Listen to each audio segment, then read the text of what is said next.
As I watched the city council deliberations that evening, I was struck by the seriousness with which they handled the affair.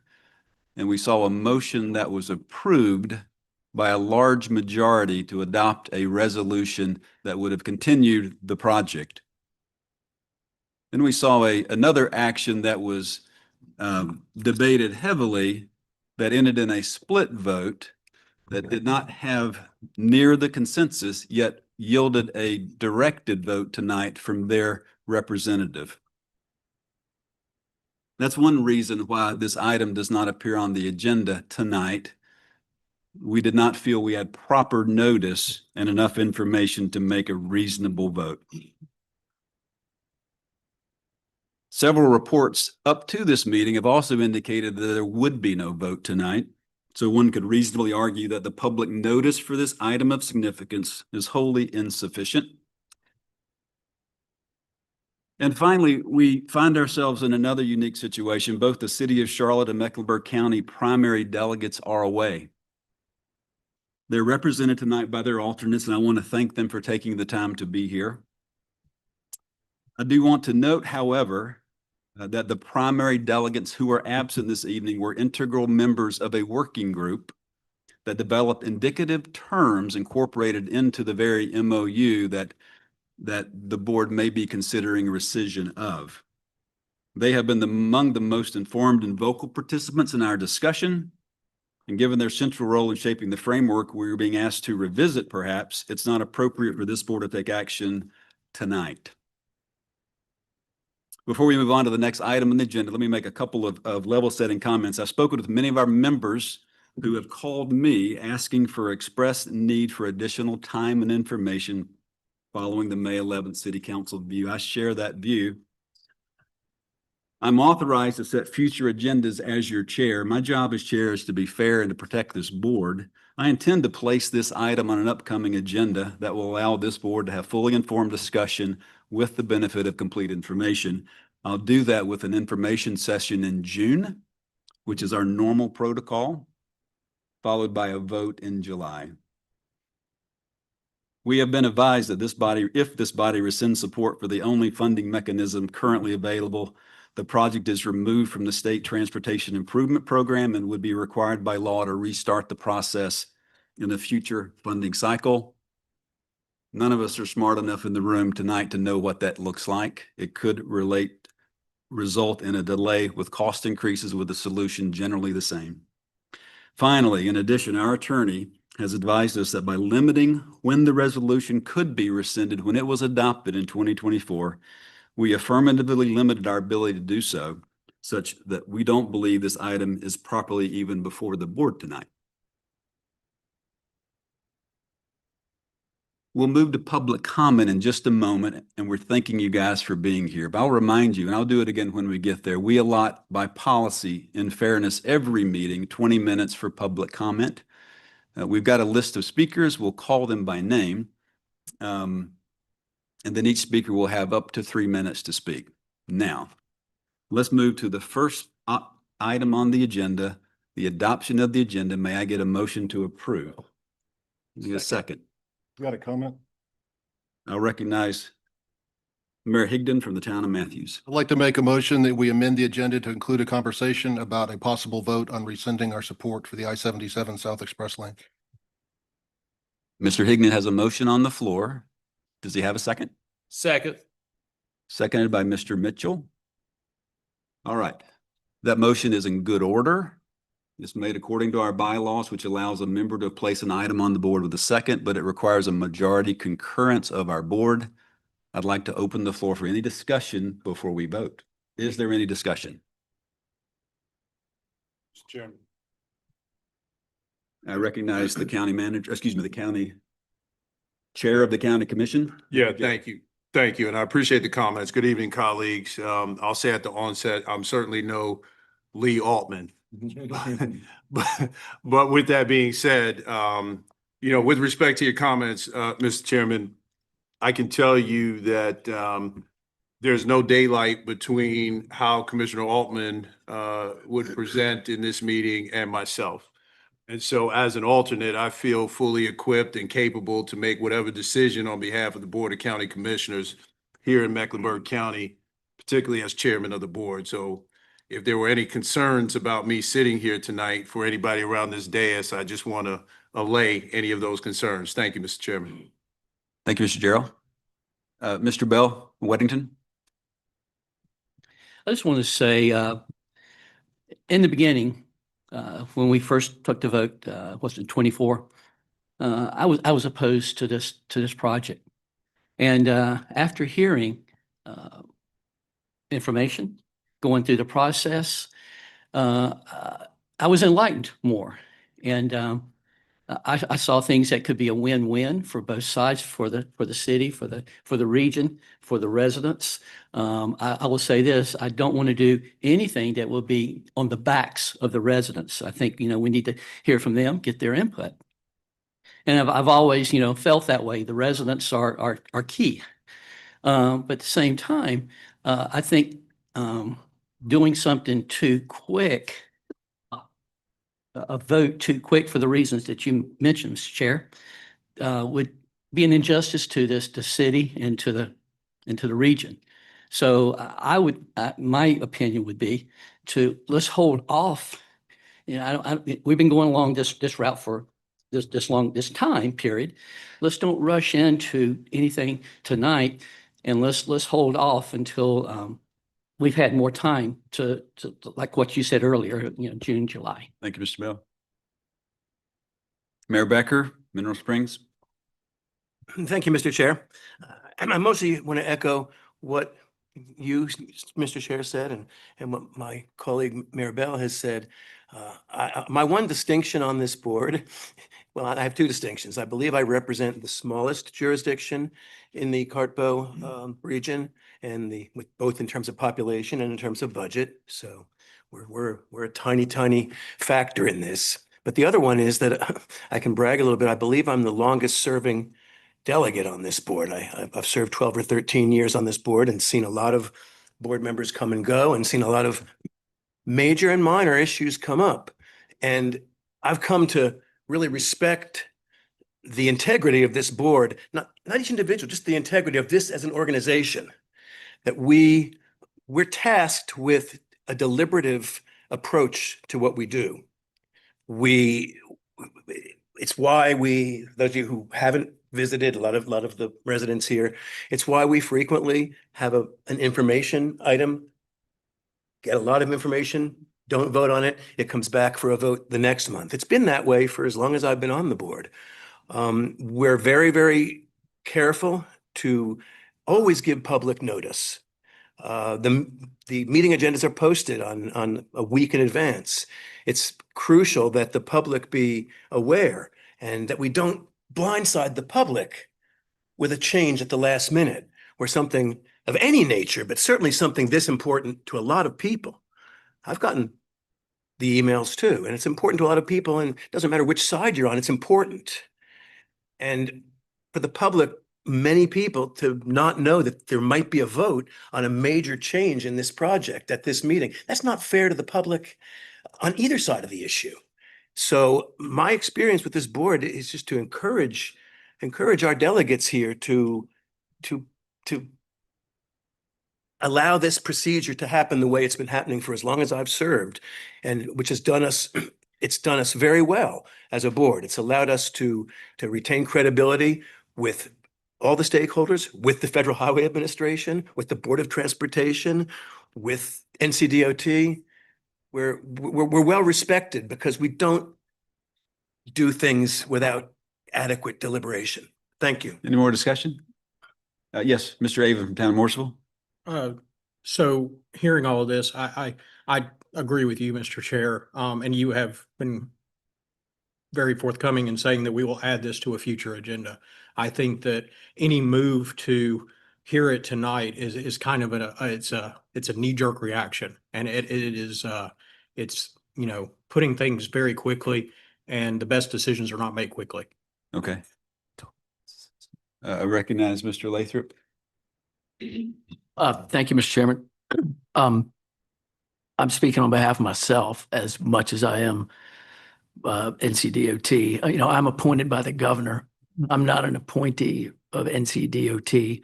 I'm not employed by NCDOT. I serve this division, and throughout my time, my more than 10 years on this board, I've always worked to find solutions that are the best for Charlotte. And the reason I'm saying these things is because I want you to know where I'm coming from, because it's the way I am. I'm inclusive and I'm transparent and I'm collaborative. And I know that we need some more time to be collaborative on this as we roll into a possible vote.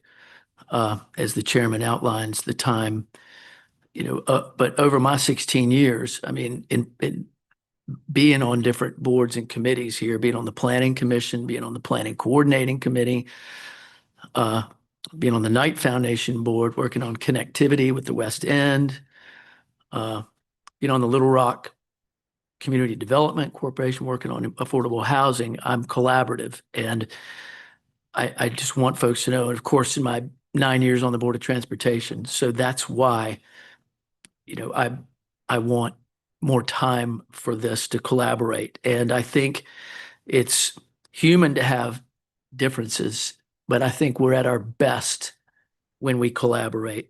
And we haven't been able to fully do that yet. And I'm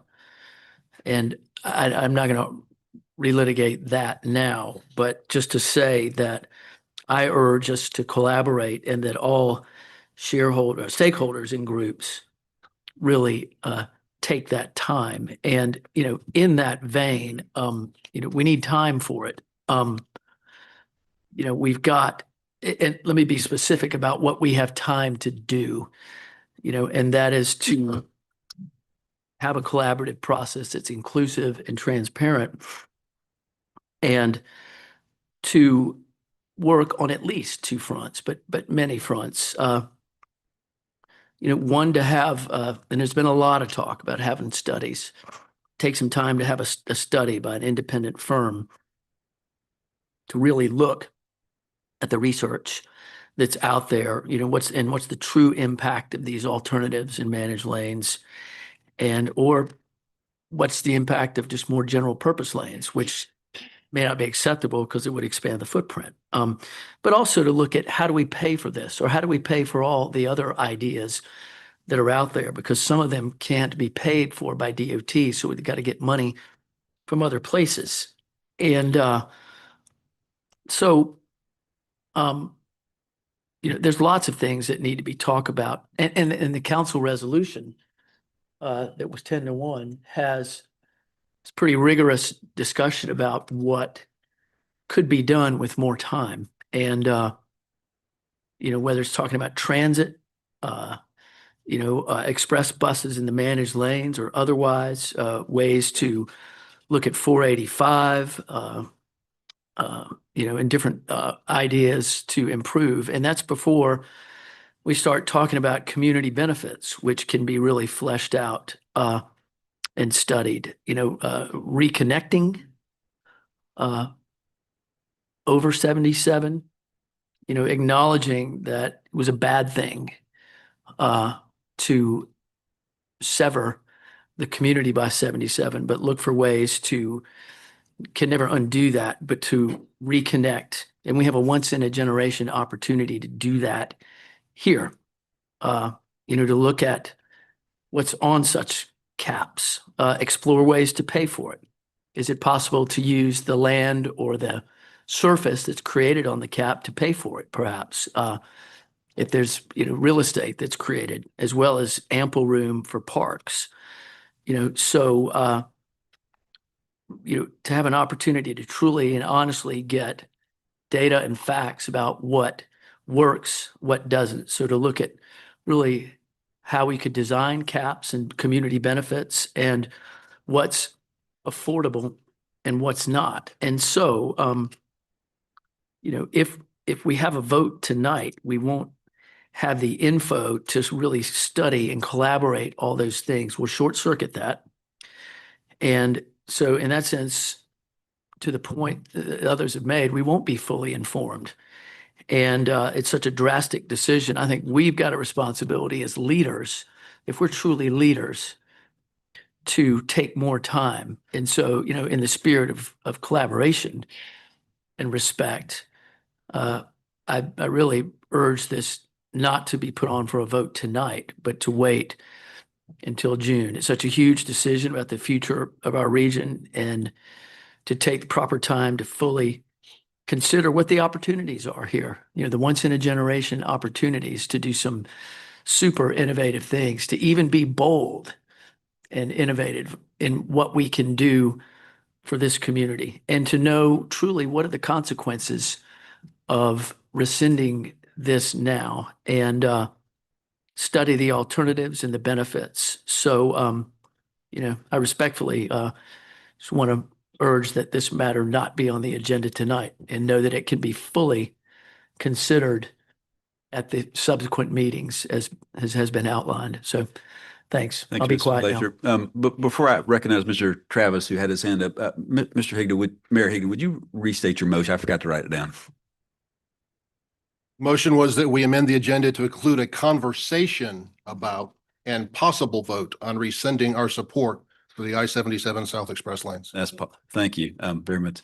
Mr. Travis, you're recognized. Thank you, Mr. Chairman. And I want to reiterate my fellow board members' comments. This is the single most important decision that's going to become before this board, perhaps for the next decade. And it's a decision that we have to get right. And I'm not saying what the answer is tonight, but without having all the information so you can be informed, so you can go back and report to your constituents and also to your conscience as to doing the right thing by gathering as much information as you possibly can to make an informed decision. It takes time. And I'm encouraging us not to rush through this process, but make an informed decision with the grace of time. Any more discussion? Yeah, Ms. Anthony. Conversation. I think it warrants a conversation. I, like many of you, probably received 400 or 500 emails, and for the people, it's an urgency of now, whether or not it actually is or not. But the conversation, I think it is important, so we can work towards solutions, and what we do from that point remains to be seen. Thank you, Ms. Anthony. Any more comments? Mr. Knox, Mayor Knox.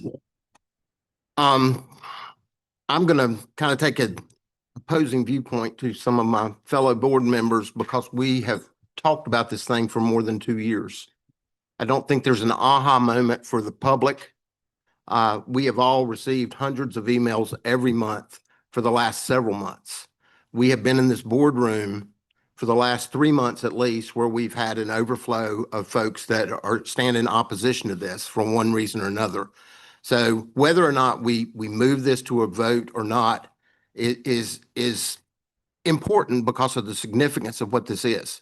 I think the more important thing is to acknowledge that we, as a collective board, have listened to the public when they have emailed, when they've called, when they've shown up here and taken their time out of their day. We have to because we're board members. They don't have to. They're here for a passionate reason. And to I preach this in my board meetings in Davidson. We talk stuff to death before we ever vote on it. And I'm not saying that tonight's the night to vote. What I'm saying is that we have talked about this. We've discussed this at length. We've seen options that the Department of Transportation brought to us. Again, I will state what I've stated in early meetings. We voted on a funding mechanism. We don't design roads.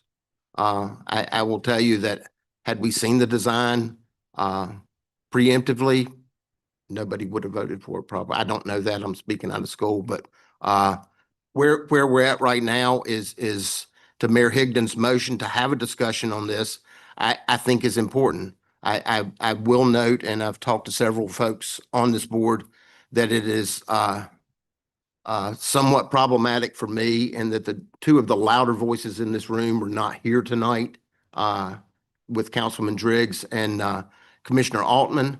I'm not worried about their proxies because they like me, have directives from their boards of commissioners, or boards of city councilmen on which way they are supposed to, go should this come to a vote. So, I'm not going to advocate for more time. I don't know, more time doesn't really change anything for me. Very good. So, Let me cut off discussion now, if that's okay. Can you do the quick math and I'll inform the audience? You may not know how this works. I'll educate you. We have a weighted voted system. So this action that we're discussing right now, yes, sir. I'm sorry. This action we're discussing right now requires a simple majority of our weighted vote. So that's the vote we're going to take now. And if I do the math, we've got that to add this to the agenda. So let's do that now. All in favor of adding this motion to a conversation about possible, you have to, would you please restate your motion? I hope you wrote it down. Motion is that we amend the agenda to include a conversation about and possible vote on rescinding our support for the I-77 South Express lanes.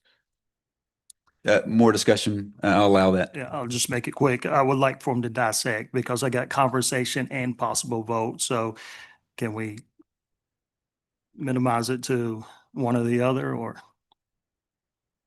So that would be an amendment to, I assume that would be an amendment to Mayor Higdon's, and folks who know me know parliamentary procedure isn't my strong suit. So that would be a request. I'll let Mr. Higdon answer.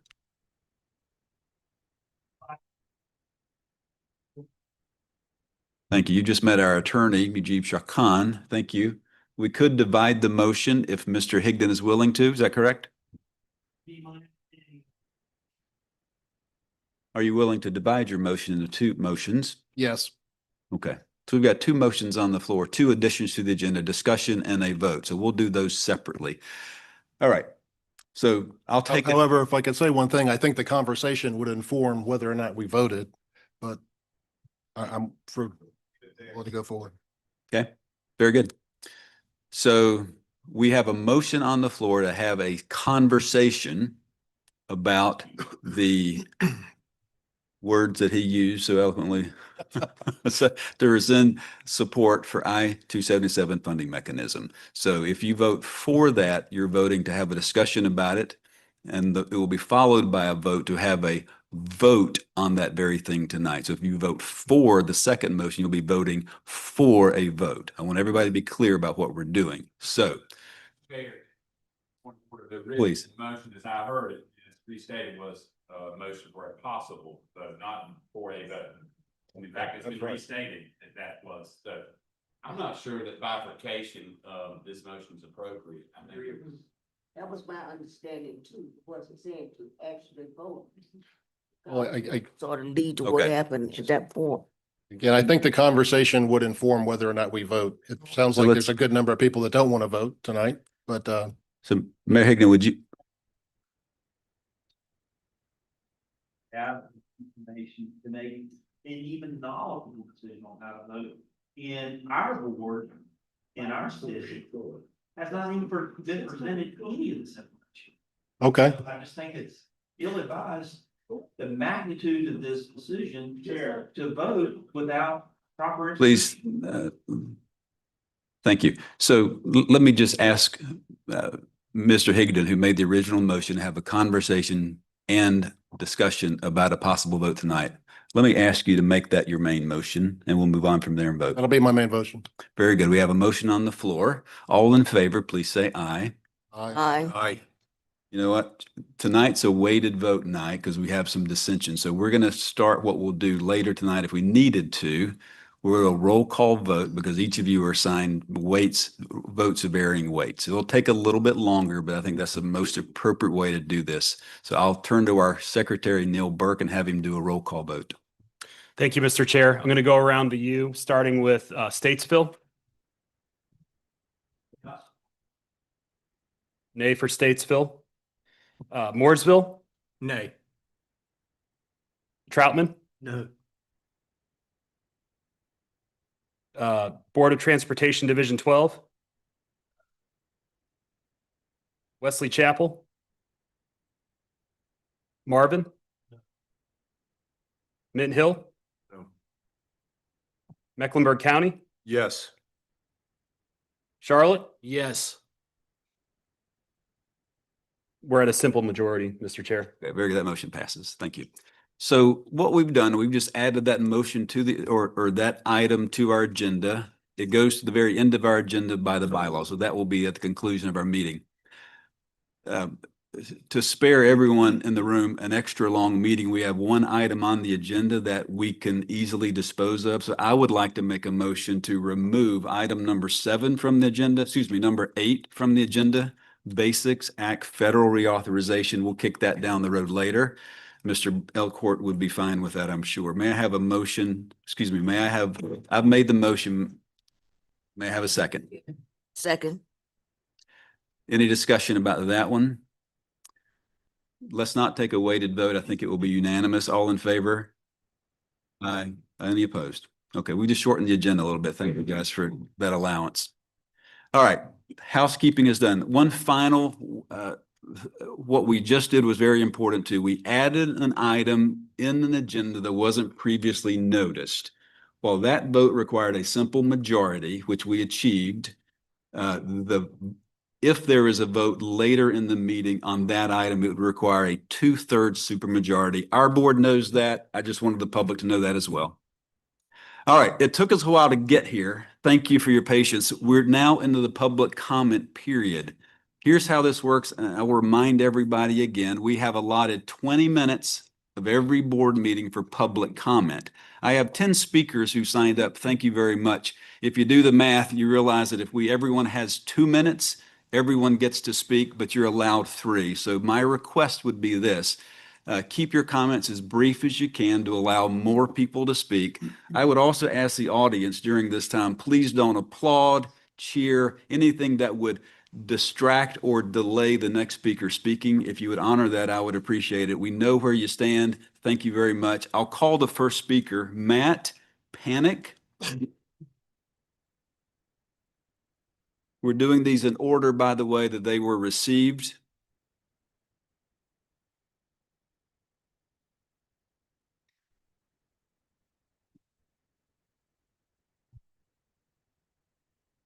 All right. Good evening, Mr. Chairman, board members. Again, Matt Panic. I'm with the Charlotte Regional Business Alliance. And I just want to reiterate our support for the I-77 South project and thank you all for your leadership in advancing significant projects in the Charlotte region like this one. Let me share some of what we do know. 160,000 vehicles travel on this corridor every day, and this congestion is only worsening. Charlotte is the fastest growing major city in the country from 2024 to 2025. The population of the city is nearing 1 million. The corridor also sees 2.5 times more crashes than other urban highways across North Carolina. Transit riders will experience some of the most direct benefits of riding in the managed lanes, along with the high occupancy vehicles who would get to ride for free in the managed lanes. It's imperative that we continue working collaboratively toward a solution and not jeopardizing the meaningful investments to improve I-77. Solutions are badly needed. I-77 offers sustainable traffic solutions for residents traveling to work, school, healthcare, and more. A decision to rescind jeopardizes the I-77 project itself and many community benefits and direct and indirect investments that would follow along. On top of the $600 million invested in road improvements by the state and billions from the private sector, the $100 million in community benefits tied to the project would be transformational for adjacent neighborhoods. Those funds are at risk. Developing a project this significant is a long, disciplined process, and we are relatively early in the process. About 15% of the design is complete. Given the opportunity, it includes robust engagement from elected and civic leaders and residents that will have input on project designs and how aspects like community benefits should be deployed. But these funds are only available if the project moves forward. This is too significant of an opportunity to walk away from. Rescission risks losing any meaningful investment in this vital corridor and billions in economic opportunity for the region. As with any agreements that are discontinued, the full consequences of walking away from a project and stopping it are really unknown. Again, I want to thank you all for having the vision to recognize the importance of this project and the potential it will unlock for the entire region. Now is the time to continue the work and continue the conversations. We remain committed to staying engaged to keep that opportunity alive for all residents in our city. I respectfully request that you continue to partner with NCDOT, local stakeholders, and find a path forward that allows for productive input on the project, while also not jeopardizing the only viable funding mechanism to deliver this project. Thank you very much. Thank you. Mr. Patel, please approach. You'll be followed by Reverend Dr. Janet Garner Mullins. Did I get that right?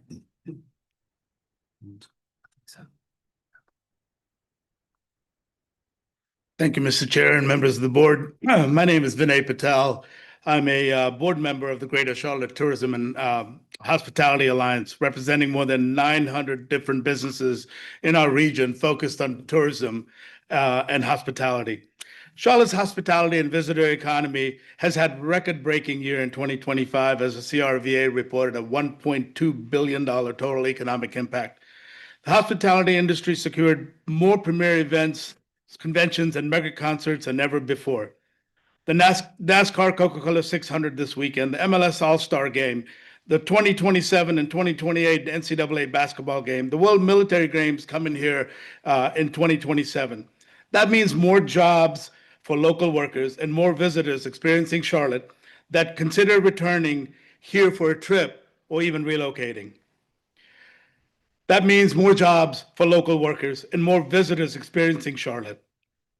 I want to thank you for voting to approve the acceptance of the available state funds and working collaboratively with the NCDOT towards adding capacity to I-77. Although the plans that NCDOT has shared are not perfect, we must continue to work together as the community build consensus, finding solutions that provides travel relief while reflecting the input of our local neighbors. To be clear, simply withdrawing from the conversation and doing nothing about addressing the highly congested traffic problems on I-77 should not be an option. Mecklenburg County hospitality leaders employ over 100,000 people annually. Reliability of transportation network is critical for both our hospitality industry employees traveling to and from work, as well as our ability to promote ease of travel for event planners considering coming to Charlotte for their events. The I-77 South has been a wonderful resource and has helped grow our industry, but it can no longer handle the capacity our region now demands. Your board deserves the credit for the methodical way each of you worked for several years to understand the complexity of the project and the opportunities and benefits of a generational project like improving I-77. The city's surprise decision to rescind its support of I-77 projects puts at risk the region's ability to continue economic success our industry has worked so hard to foster. This is a generational decision. It's not a decision for you and me. It is a decision for our kids and our grandkids. Please support all of our employees who benefit from our thriving hospitality industry by simply taking the time to understand the full ramifications of the decision you're making. Thank you. Thank you. Reverend Dr. Garner Mullins, thank you. You'll be followed by Mr. Shannon Benz. Please show respect in the audience.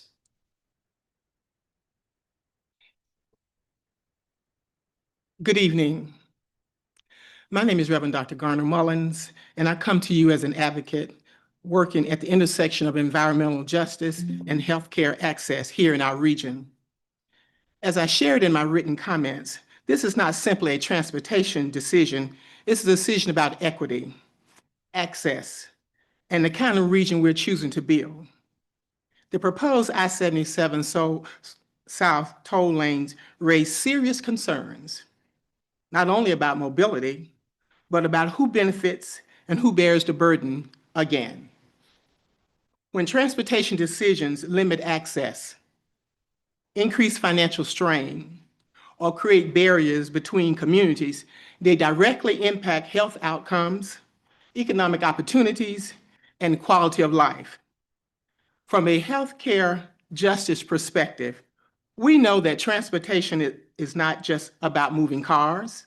It's about whether people can get to work, whether or not they can have healthy food, and to Medicare. When access is uneven, outcomes are uneven. This is a pivotal moment for our region. Across Charlotte and surrounding communities, We are seeing leaders and residents call for a different path, one that prioritizes connection over division, people over profits, and equity over convenience for a few. I respectfully urge this board to take that call seriously. I ask that you vote to rescind support for I-77 South toll lanes and create space for solutions that truly move our entire region together, not just for some people, but for everyone. Because a project that separates communities cannot be called progress. That's called gentrification. Thank you for your time. Thank you. Mr. Benz, and you'll be followed by Emily Jansen.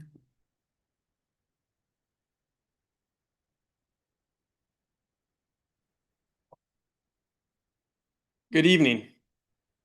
My name is Shannon Benz, and I'm the founder and executive director of a local charitable nonprofit called Sustain Charlotte.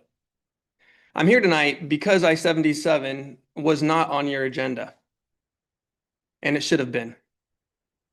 Charlotte City Council voted, as we all know, 9 days ago to rescind its support for this project. Since then, other members of this body have stated publicly they're prepared to rescind support as well. Given this, it's been reported there's now enough votes to rescind this body's support for the project. And yet, the largest transportation project in this region's history, and likely the most controversial, was not even on your agenda tonight. That's unacceptable. The public has been urging you for more than 7 months to halt this project. NCDOT has said they will release the RFP next month, June, folks, not July. And releasing the RFP is a major step in the procurement process. That's why it was delayed until June. Thousands of taxpayer dollars are being spent on this project every single day. 60 million has already been spent on this project. And what do we have to show for it? Terrible designs that hurt neighborhoods, take away people's homes, their parks, their greenways, their streams, and according to NCDOT, it's, quote, only 10 to 15% done. $60 million for a design that's 10 to 15% done and no one wants. You are the stewards of our tax dollars. So delaying this project has cost. And we're trusting you to use our tax dollars wisely. Do you know how much money we will have to pay if this goes to RFP? Does anyone know? 50 million more just to get 4 proposals. We have to pay every proposer up to $12.5 million just to give us a proposal. And guess what? How many of those 4 are we going to use? 1. $50 million. In addition to the $60 million we've already spent for a proposal, nothing is even built. And you say you want to wait longer. You want to wait till after the RFP is issued. Friends, that is not responsibility. That's not what you were elected to do. I completely agree with Mayor Knox. Your job is not to discuss and to discuss and to discuss. It's to take action. And most importantly, it's to listen to your constituents who are emailing you by the hundreds every week to listen to them.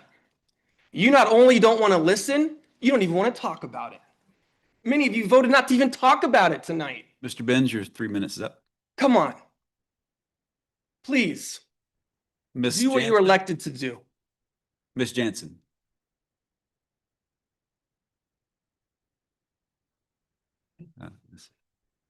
You'll be followed by Mr. Smith. Thank you. Good evening, Chair Richardson and members of the CRTPO board. My name is Emily Jansen. I live in Wesley Heights with my husband and my 2 children, Walker and Sadie, who are 4 and 2. I'm here tonight as a mom, as a neighbor, and as someone whose family will be impacted by the current plans for I-77. Our neighborhood already lives with the consequences of this highway every single day. I-77 is not just a road or a map. It's noise, it's pollution, it's a barrier between us and the rest of the city and our neighboring communities. It's something my children hear when they're trying to sleep. It's something they see when they look out the window of their playroom, and it's something that they breathe when they go outside to play in the parks that will also be affected by the current plans. Adding toll lanes is only going to make this worse. More lanes, more pavement, more noise, more traffic, more impacts, more land taken from neighborhoods who already carry the burden of this highway. For families like mine, this is not just an abstract transportation project. It affects the air we breathe, the places they play, the kind of city they will grow up in. You should see the air filters that I have in my home and how disgusting they are trying to keep my family safe. I understand that congestion is a real problem. I drive 77 every day to and from work. I know that safety and reliability matter. I know Charlotte is growing. Expanding this highway and locking our region into decades of privately operated toll lanes are not the only way to address these problems. Bottom line, no one wants toll lanes. You're hearing that loud and clear, not just from these people in the room, but from around the community. Commission an independent study, explore other options, less harmful options that reflects the modern city that we are trying to become. We should be studying fast, reliable transit, dedicated bus lanes, better park and ride options, safer crossings, improved incident management, and ways to reconnect the neighborhoods that have been divided in the first place. Walking under an 8-lane toll bridge or playing soccer on a field next to a gigantic highway is not reconnection, and it is not community investment. It is lipstick on a pig. The decisions you make about this project will shape the city my children inherit. By the time they're old enough to drive, bike, take transit, walk through the neighborhoods that we live in, we will either have chosen to repeat the mistakes that we have made, or we will have chosen a better way. Please do not let this project keep moving forward without public discussion, without a vote, and without a serious study of alternatives. Thank you, Ms. Jensen. I urge you to vote to rescind support. Thank you. Thank you.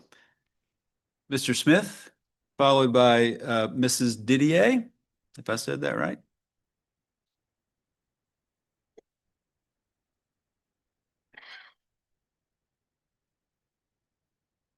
Good evening, council. Thank you. You know, we've, like Shannon said, we've been here for 7 months. And for 7 months, we've been calling for alternatives. We've pointed out that these alternatives to the business community actually end up being better for their workers, for them, for everyone else, yet they still continue to push this project. A project that we know, we don't have to look at our city. We don't have to say, we can look at other cities in the US that have done highway widenings, that have done managed lanes. And guess what? They're 12 lanes across. Some of them have managed lanes. They're still parking lots.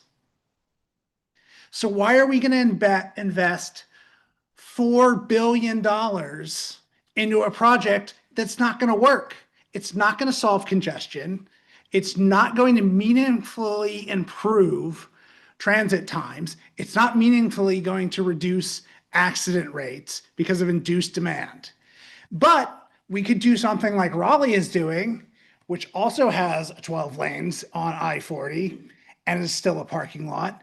Well, they're spending $2.5 billion to build 20 miles of bus rapid transit. Because guess what? The triangle is going to be 2 million people before long. No one here has said we don't need to do anything about congestion, that we don't need. We're saying you need to do something different and better. And that is not adding more lanes. That has repeatedly been shown to be an ineffective and terrible financial and economic decision for the current generations and for future generations. And guess what? We're just, NCDOT, let's keep doing the same thing that doesn't work, because it doesn't work. And you're making a generational change We're asking you to make a generational change, to look at things differently, because some of you are also of the age where you grew up where the car was the dominant mode. But the US also used to be the leader in mass transit. It wasn't until the 1950s that the car became the dominant mode of transit in this country. So I'm asking you to do what's right, to do what's right for the community, to do what's right for us and what we've been asking the whole time, and for your grandchildren, and for your children, and for your friends' children, and your great-grandchildren. Don't build this road, and find a way to fund alternatives. Thank you, Mr. Smith. Ms. Didier, followed by Ms. Moore. We have about 4 minutes left in our public comment period. The chair is willing to extend a little bit. I would ask everybody if you could limit it to 2 minutes. Would that be helpful? I was already 2 minutes anyway. Awesome. Thank you very much. Go. Good evening and thank you for your time. My name is Jacqueline Didier and I'm a resident of Wesley Heights. I want to start by respectfully asking that the I-77 expansion not only be discussed tonight, but brought to a vote. I also want to acknowledge that a significant amount of time, money, and effort have already been put into this project. I understand that, but prior investment alone should not justify continuing down a path that may not deliver the results being promised. Sunk cost is not a strategy. We keep hearing the word collaboration, but what is happening right now doesn't feel like collaboration. Residents have shown up, asked questions, and tried to engage in good faith, yet decisions within CDOT continue to move forward on a parallel track. That is not a process shaped by community input. It is a process moving ahead despite it. And that is exactly why timing matters. When decisions are effectively set in motion before concerns are resolved, engagement is no longer shaping the outcome, it's reacting to a decision that's already been made. And we're being asked to move quickly based on a 20-year-old study that barely resembles this city. Charlotte has changed dramatically. Our population, our traffic patterns, our priorities. I've been here 20 years, I know. Relying on outdated data to justify a long-term infrastructure decision is not responsible planning. You were elected to be responsible.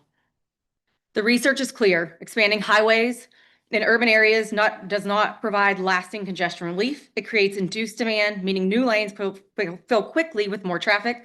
So we take on years of construction, disruption, community impact, only to end up back where we started. Charlotte has an opportunity to lead here, not follow outdated models that other cities are now spending billions of dollars trying to reverse. We should be investing in smarter solutions, better interchange design, improved traffic flow, and transportation planning that supports both mobility and livability. Because the reality is this, Charlotte business. Businesses follow people, and people are choosing cities that invest in communities, not concrete. It's the best solution we can offer is more toll lanes through our neighborhoods, and we are not planning for the future. We are reliving the past. And frankly, that's not good enough for me. Is it for you? Thank you, Ms. Moore. Please hold your applause. I would ask you to be respectful of all the speakers. I'd like to hear the 3 more speakers if you'll allow. Ms. Moore, thank you. Thank you. CRTPO board members, my name is Libba Moore. I'm a concerned Charlotte native who has watched our city's rapid development come at the expense of the working class, straining families, stressing livelihoods, and eroding our neighborhoods. I'm here to request that you call for a new vote on the approval for the P3 funding mechanism for the I-77 South Toll Lane expansion project.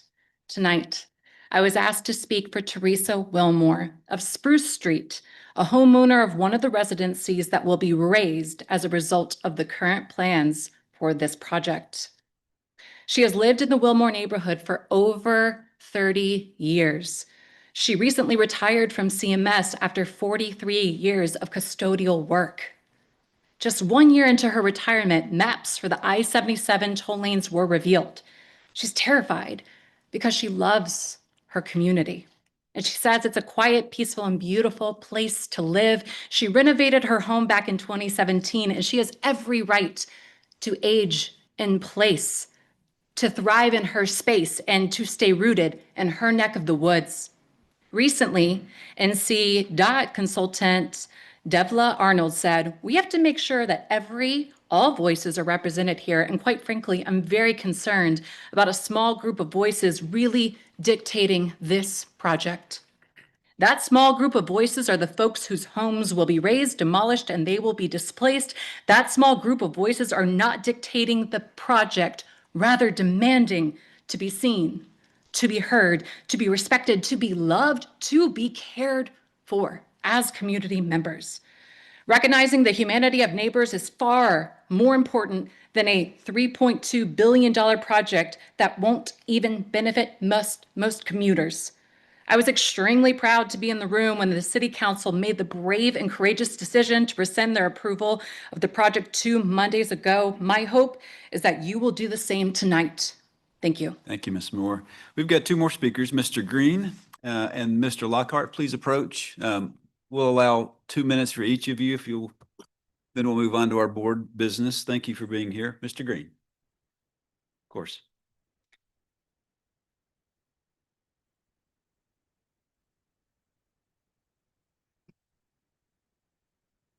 My name is Barry Green Jr. I represent Transit First CLT and live in Nota.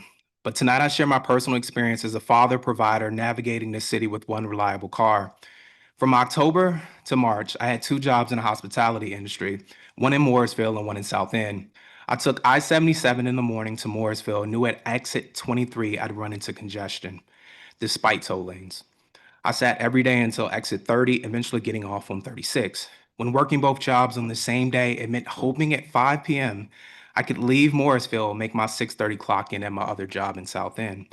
When I absolutely had to, I paid as much as $32 in toll for just one way from Morrisville to 277, which translated to losing 2 hours of my hourly wage at $15 an hour.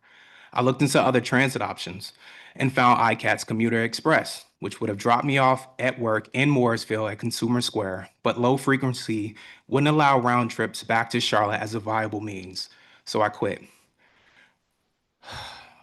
I'm calling that we give fresh eyes to options we already have. We follow through with delivering public transit initiatives aligned with the PAVE Act, and we forgo toll lanes that have yet to prove to us that they work. Our final speaker, Mr. Lockhart. Thank you. 2 minutes.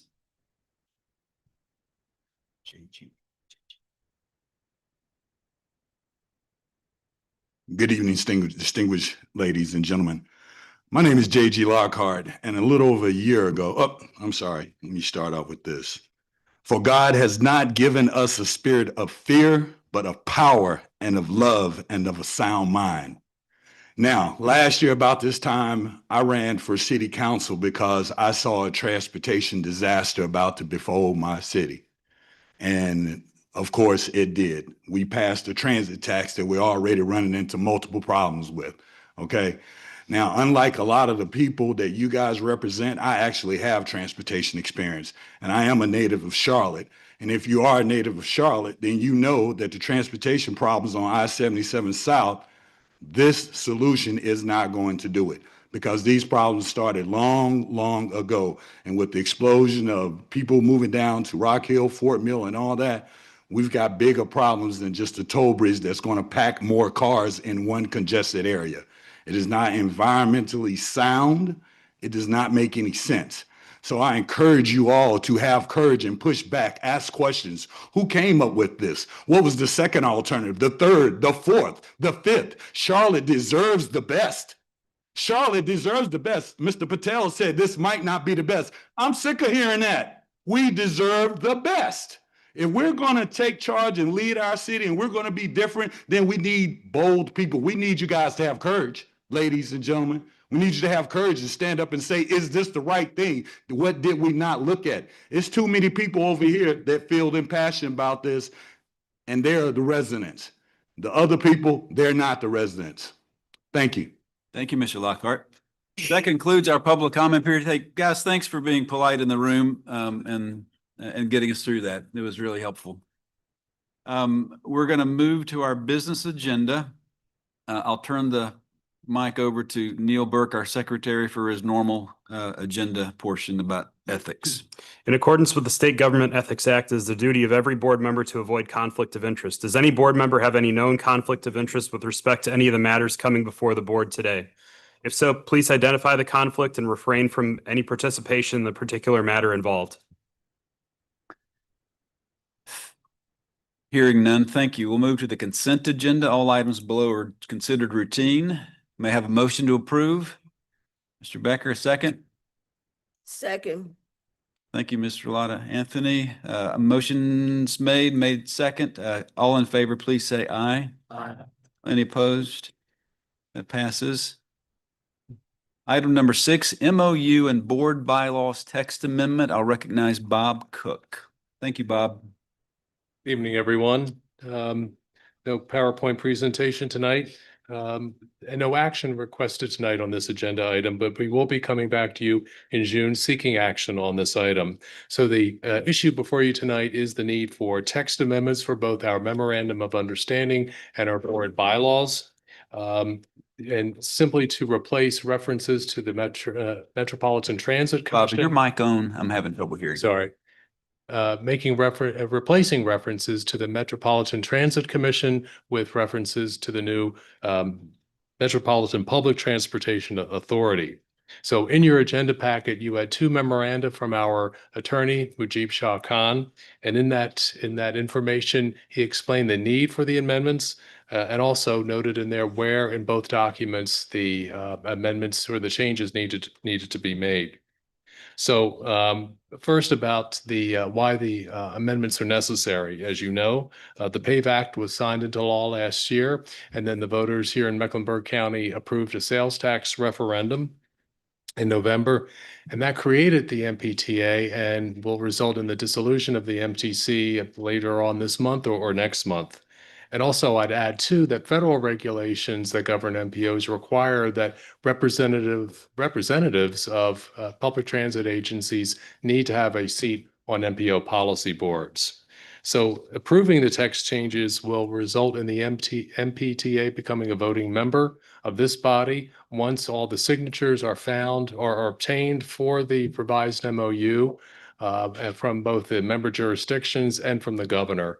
Just as an aside, the bylaws do not require those signatures. That's simply a board action that will take place. One other thing to note too, the Technical Coordinating Committee is going through a similar process to amend its bylaws to include references to the MPTA. So once the changes are approved next month, the amended MOU will be circulated to all the member jurisdictions for signature. And once that occurs, the MPTA can be a voting member of this body. So to recap, the changes are limited in nature only to replacing references to the Metropolitan Transit Commission with references to the Metropolitan Public Transportation Authority. And if it's the board's will, we would recommend that this be placed on the June agenda as a consent item. Thank you, Bob. Questions for Bob, anyone? Mayor Higdon, yes. I'm sorry, Bob, I couldn't hear you. What did you say about we have to sign something? For the memorandum of understanding, whenever you amend that, it has to go out for signature again by all the member jurisdictions. Will that be done here or it'll be sent out? It's sent out like we when we updated the MOU in 2024, I guess. Some cities and towns chose to just have the mayor sign it. Others took it to their boards, but it's really depending upon what the jurisdiction wishes to do. Thank you. Other questions? Mr. Chairman. Yes, sir. Hey, Bob, has it been determined what the weighted vote for the MPTA will be? They will have one vote, just like the MTC does. Okay, and you said MTC goes away at the end of the month, I correct? believe it's at the end of this month or early next month. That true? Yes. Thank you. A rep says yes, that's true. Okay, thank you. Thank you. Any other questions? He's also made a recommendation to add this to consent next month. Is that okay with everybody? All right, hearing no objection, we'll do that. Thank you, Bob. Good, thank you. Item number 7, we'll recognize Travis Johnson. Prioritization 8.0, local input points. We'll need explanation. Thank you. Hey everyone, Travis Johnson, CRTPO. I'm here to just give an update on local input points. We're not taking any action tonight. I'm just providing a refresher as we get ready for the application of local input points for the rest of 2026. So I'll do a background, talk about the phases of prioritization, talk about phase 2, which is the data review, scoring, and local input point allocation phase. I'll talk about the known funding levels that were made aware to us in 2025. That number will be updated. We'll talk about the public engagement we have planned and next steps. So for background, NCDOT prioritization is the process to which we develop the statewide transportation improvement program that has a 10-year timeframe of what NCDOT plans to spend money on. For the upcoming cycle, we are planning for the 2028-2037 TIP, which is our portion of the statewide transportation improvement program, or the STIP. So for the phases of prioritization, phase 1 is where we identify projects for submittal. That's what we did last year. We selected projects for highway and non-highway. After being submitted to the prioritization office, they are ranked and reviewed. And we've been working with the NCDOT to work through that process for phase 2. And then we'll be responsible for applying local input points to show local priority. And then in phase 3, which is anticipated in winter of 2027, is when we'll receive the draft TIP and STIP. At that point, we'll need to make MTP amendments and do air quality conformity again. So for local input points, so NCDOT and the MPOs have all been working together to identify correct any issues that might have been through the collection process, work through the logistics of data review, and then the projects are then sorted into 3 main categories. That is statewide mobility, regional impact, and division needs. Local input points are given to MPOs and divisions to apply to regional impact and division needs projects based upon our approved methodology to affect the overall final score of the project, showing local priority. Statewide mobility projects do not receive local input points. Their scoring is based upon their quantitative score, but through cascading, they're eligible in the regional impact tier. We assign our local input points based on quantitative data, qualitative data, and modal allocation. We can make adjustments to how we allocate local input points based upon public information or public feedback, and also other technical knowledge. However, any of those changes require a justification for those modifications. For our MPO, we received 2,500 points for regional and 2,500 points for division needs projects. The local input points we have to allocate is based upon the MPO's population. We also have restrictions on how many local input points we can add to a project, so we don't put more than 100. And then also we're only allowed to put 100% of the local input points of the project within our planning region. So if half our project is in our county and half the project, let's say, is in Gaston County, we would have to put 100% of the percentage in our region. So that would be like 50 points. Also, when we were looking at projects, we need to account for projects that ideally be with a reasonable chance of being funded. So we take into account what is the estimated funding for each of the categories. We also then assign the maximum amount of points eligible for those projects. So that is that 100 points. And typically we don't apply division needs points to cascaded statewide mobility projects due to the cost and just the nature of the projects. We coordinate with the divisions to achieve mutual point assignment, because while we can apply local input points, that makes up only half of the total local input points that are available for allocation. So we stand the best chance of getting a project funded if we match local input points with the division. And as I said before, the board can deviate based upon the recommended lists based upon public comment. For highway projects, we apply the local input points primarily based upon the MTP. The MTP is that document that the board approves, and it's the short-term vision for what we plan to prioritize for the region. So we look at the horizon year, which is when we anticipate the project to be open to the public, that 10-year time band that's in the MTP. And we look at the MTP score, because that's the metrics that the board has decided on was a priority for our region. So we sort them, horizon year score, and we apply the local input points through that process. If we work through all of the projects that are in P8 project list that were also in the MTP, we then sort the projects based upon the NCDOT prioritization score and complete the local input point allocation that way.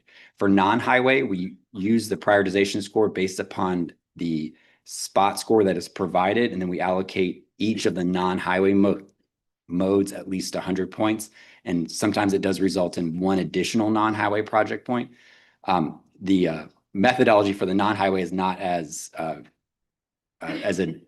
comprehensive as the highway mode, primarily because of the limited funds that are available And so just trying to make sure we're elevating the best projects to maximize that point distribution.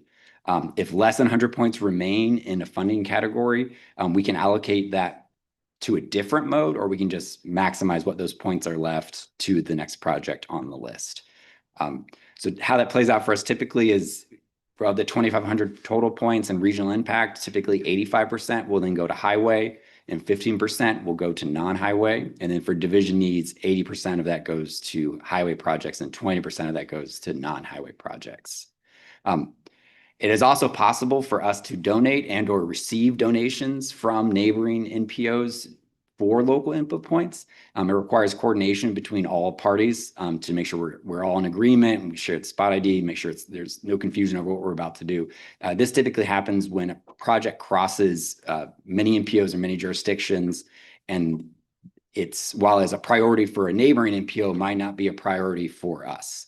And so they would have, or vice versa. So either we would have the ability to give them the remaining local input points that they would need to add it to their list, or they could give us local input points to add to a project that they would like to see advanced. So for example, if 26% of a project was in our jurisdiction and 74% was in a neighboring jurisdiction, again, you can only apply the maximum number of local input points based upon the percentage of that project that's in your jurisdiction. So if we received a donation from a neighbor for 26 local input points, we could accept it and then put it on that project. So this has happened for us in the past. Sometimes it works with a neighboring project for a highway project, and also some of the rail projects which cross many RPOs or NPOs. Sometimes we'll have conversations about receiving local inputs that way if it's a priority for a neighbor and we just know it won't rank high enough based upon our methodology. The local input points for regional impact, again, that's 30% of the total project score. So 15% of that comes from our local input points and the other 15% comes from the division. And then for division needs projects, 25% comes from the CRTPO's local input points and the other 25% comes from the division. So you see here like 30% of the total score and 50% of the total score comes from these local input point allocations, which is why it's so important for us to coordinate with the divisions to make sure we can match up those local input points whenever possible. So funding information, we anticipate receiving new information, and as soon as we receive that, we will bring it back before the board. As you know, we receive state and federal funding from motor fuel tax, DMV fees, general fund. And so all the funds that come in cover the 10-year timeframe. That covers existing projects, maintenance projects, economic development. And then what we're talking about here specifically through prioritization is the new capital projects. So the funding is distributed 40% across the state for statewide mobility projects. So that means 40% of the total costs or total available funds will go to projects that compete across the state. And so that means when we submit a project, it's competing against projects in Wilmington, Raleigh, Asheville. We all go into the same pot to compete. For regional impact, we have 2 NCDOT regions in our planning area. So Region E includes Division 10, which is Mecklenburg and Union County, and then Region F, which includes Iredell County. Both receive all of the regions receive 30%. However, that percentage of 30% of funding is based upon the population of the region. So typically Region E, which is where Division 10 is, which incorporates Mecklenburg and Union County, will receive typically more funding than we receive for Region F, which is Iredell, and that's just because of the population difference between those 2 areas. And then division needs, each division receives a set amount of the equal share of that 30%, but we are still split along that same line where Iredell County is in Division 12, so they have a separate pot from Division 10, which is Mecklenburg and Union County. Of the overall funds that are available, 90% goes to highway, and then the remaining 10% is available to go to the non-highway modes, and that goes bicycle, rail, public transit, aviation, and then ferry for the communities that have that. From what we received, and I think you might have seen these numbers in a previous presentation, but as of July 9th of 2025, we're anticipating up to 1.6 billion for statewide projects. For Region E, which again is Mecklenburg and Union, it's 277 million. Region F, which is Iredell, which is 366 million. Division 10 and 12 is 53 and 69. The important thing to keep in mind, these numbers are coming up on a year old now. We anticipate these numbers to potentially go down, but we don't know what that number is. We get told that from NCDOT as soon as they have that information. And I also wanted to draw attention that this is a competitive process. So of that 277 million, all of the counties that are there are competing for those funds. So that's why it's so important to get our best projects forward and making sure we're able to submit to compete for that. So while 277 sounds like a lot of money, it ends up going away very quickly. So for public engagement, again, the projects that are in the MTP went through the extensive MTP public engagement. The projects that were in your local plans went through that public engagement. We had public engagement for phase 1, which was the project submittal phase. We anticipate having we will have public engagement for phase 2, which is how we're going to allocate the local input points. And then when we receive the draft TIP and STIP in January of 2027, we'll have another public engagement period. The regional impact points will be assigned. The window is between June and August, and the division needs local input point assignment window is between October and November. And so due to what is anticipated to be those limited funds and also the tight comment windows for the division needs, we're going to attempt to merge the 2 comment periods and try to make sure that it's clear where the local input points would go based upon if projects are selected in regional impact. But if we are not able to do that, we'll have 2 public comment periods like we traditionally have had. We're going to look into that opportunity to have 1 public comment period. I feel like that might help with clarity for the public and just streamline that process. So speaking of the timeline was updated in April of 2026. Again, we are phase 2, which is coming up here at the end of May. So the data review finished at the end of April. End of May, we're going to get that quantitative score and the statewide mobility list. And so that's all the statewide projects that were selected. So if it wasn't selected there, it can cascade down to regional impact. We'll then have from June, August to identify and select local input points for the regional impact. And then we're going to try to do the division needs at the same time. But then we'll have till September to submit all those projects. The projects will then be selected, and then we'll know which projects would then potentially be eligible to receive division needs, local input points. Have that all submitted by November. The program will then evaluate all the submittals, and then we should receive that draft list of projects that made it into this STIP and TIP in winter of 2027. So with that, I can answer any questions anyone has. And again, this won't be the last presentation we have about local input points. Thank you, Mr. Johnson. The board will appreciate that we're supported by a group called the Technical Advisory Committee. We thank them for their works. They're your town staff that come together to do some of this more technical things. It's hard for me to follow because I'm not technically minded, but thank you anyway. I'll open the floor for questions for Mr. Johnson. Mine is, when might we see this back again with some sort of action required? So we'll plan on coming back next month to give an update because we should hopefully receive, again, we've been told we will receive the project list by end of May. And also at that point, we'll have a better understanding if we can do the combined comment period or not. So we will give an update next month with potential action in the following month. And that'll either be to open the comment period or the regional impact comment period. So not too long. Thank you. So it sounds like you're saying that the project list with their scores will be end of May? The project score list for the statewide, we'll have all the scores, but the scores aren't finalized till we assign local input points to regional impact to division. So we will see all those scores, or we have been told we will see those scores by the end of May. So we will make those lists available, and then we'll talk about next steps. Thank you.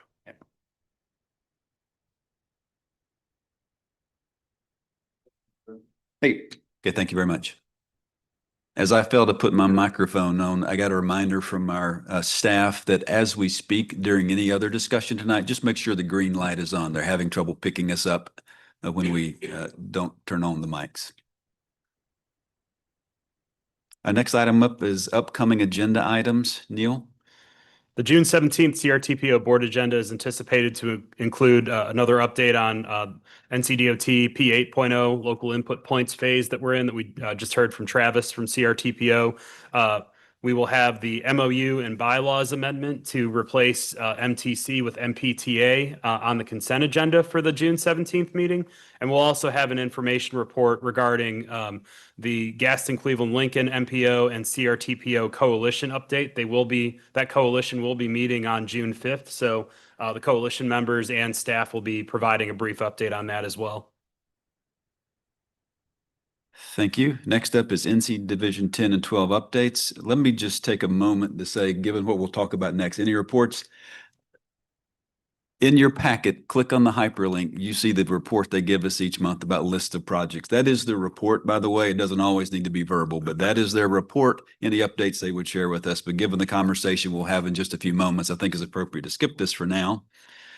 Similarly, item number 11, board member comments. If you have a comment about the next agenda item, I would ask you to hold it for there. Do we have any unrelated board comments unrelated to the next agenda item? This would be the time to share. Okay, hearing none. Now we're to item number, I guess, 11A or 12. I'll yield the floor to Mayor Higdon.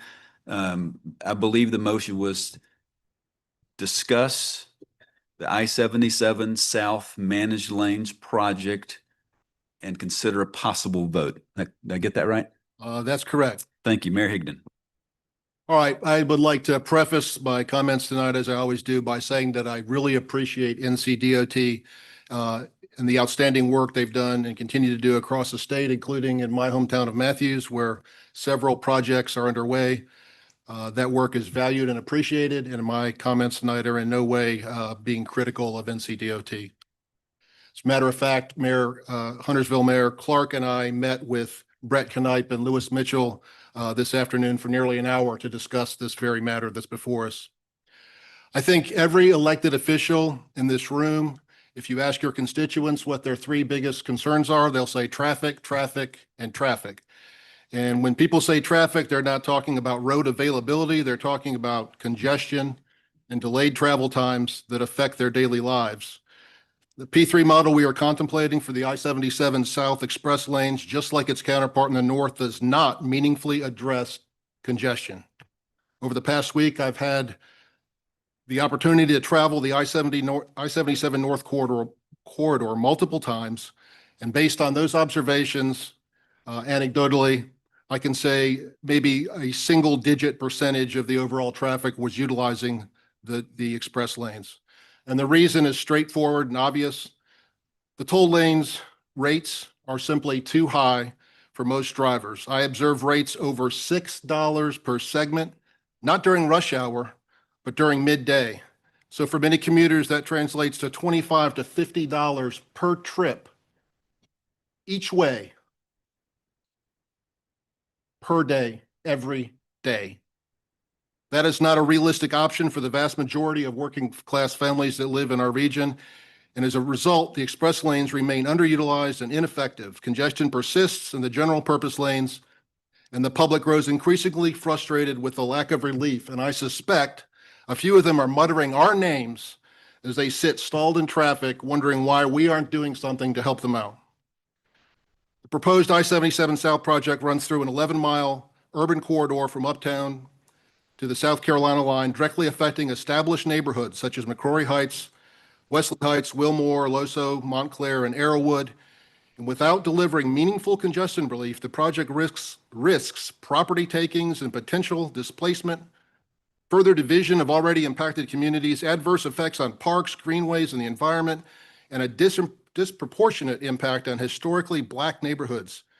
These are not temporary disruptions. They will have generational consequences. In Matthews, I live a considerable distance from I-485 with a substantial tree buffer. And I have a garden in my backyard, but the noise is always present. It's always noticeable.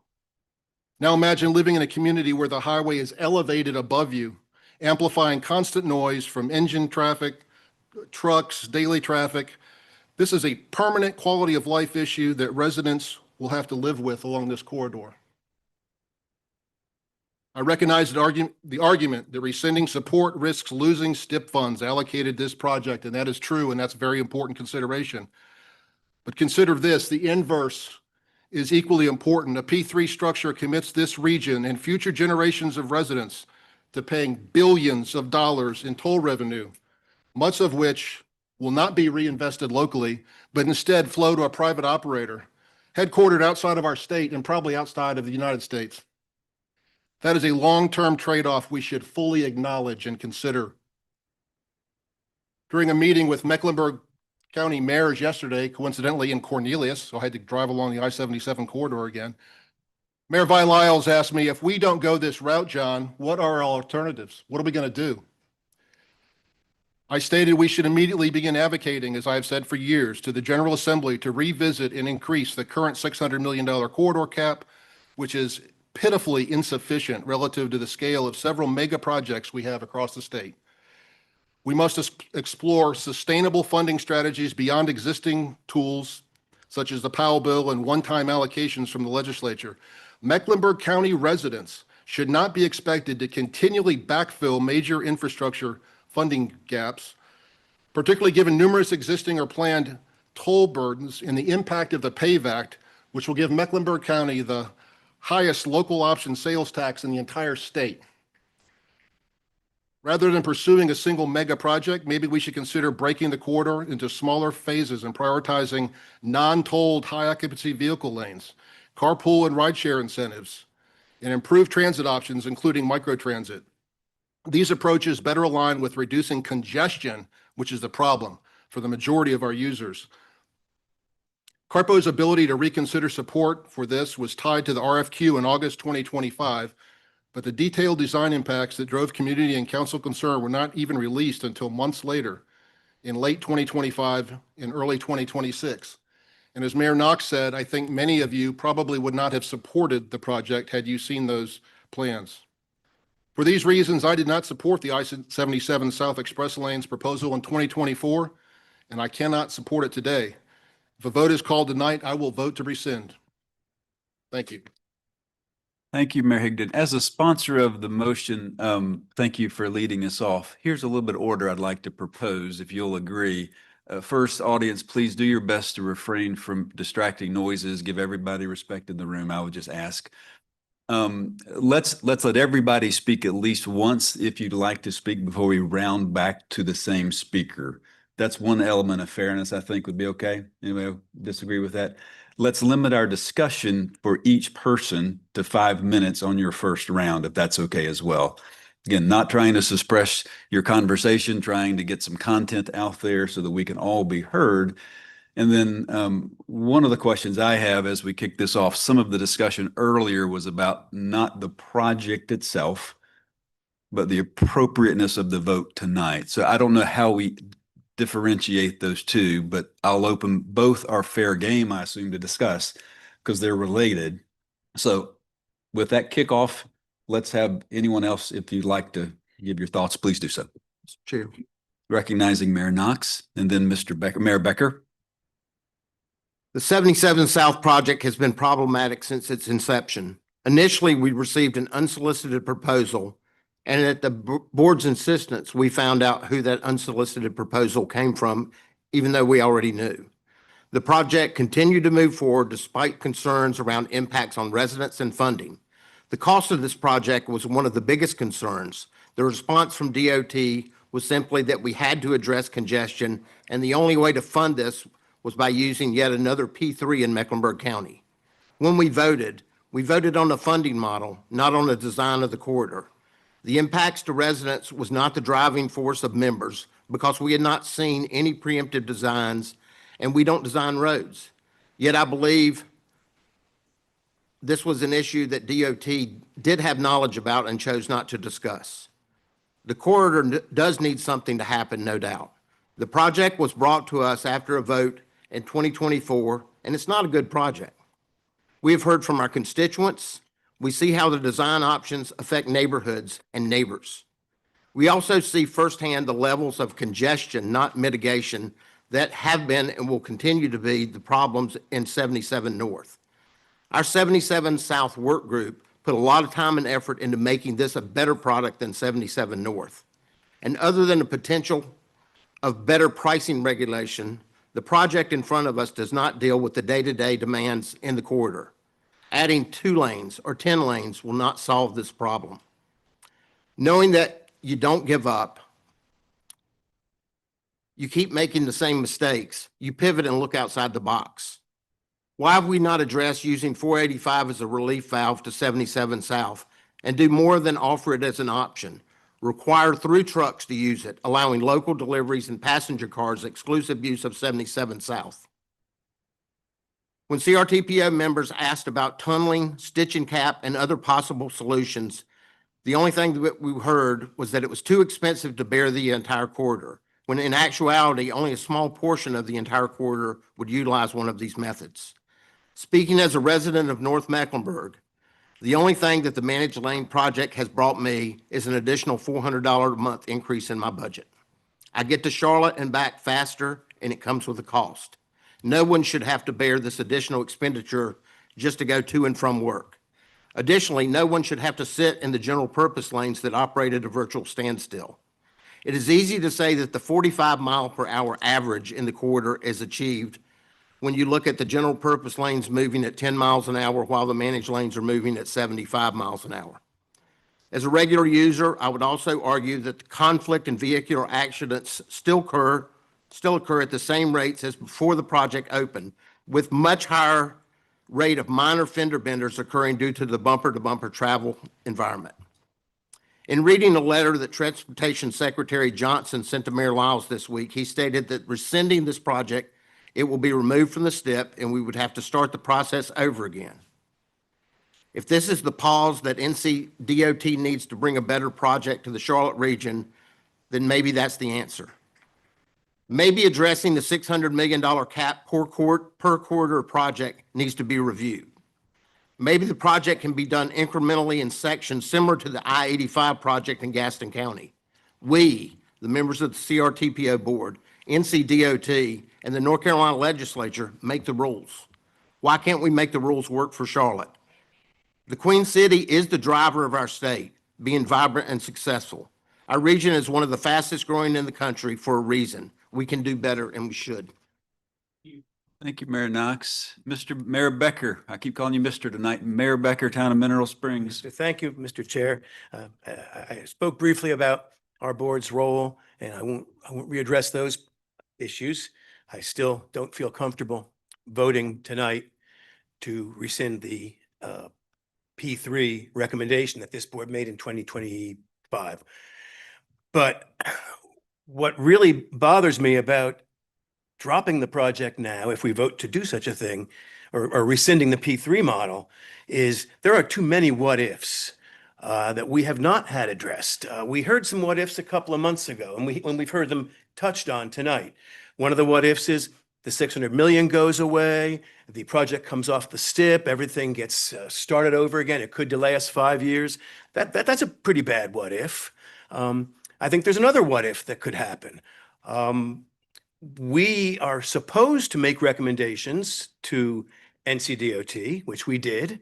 NCDOT puts forward projects, puts forward proposals, and then the Board of Transportation really has the final sign-off on that.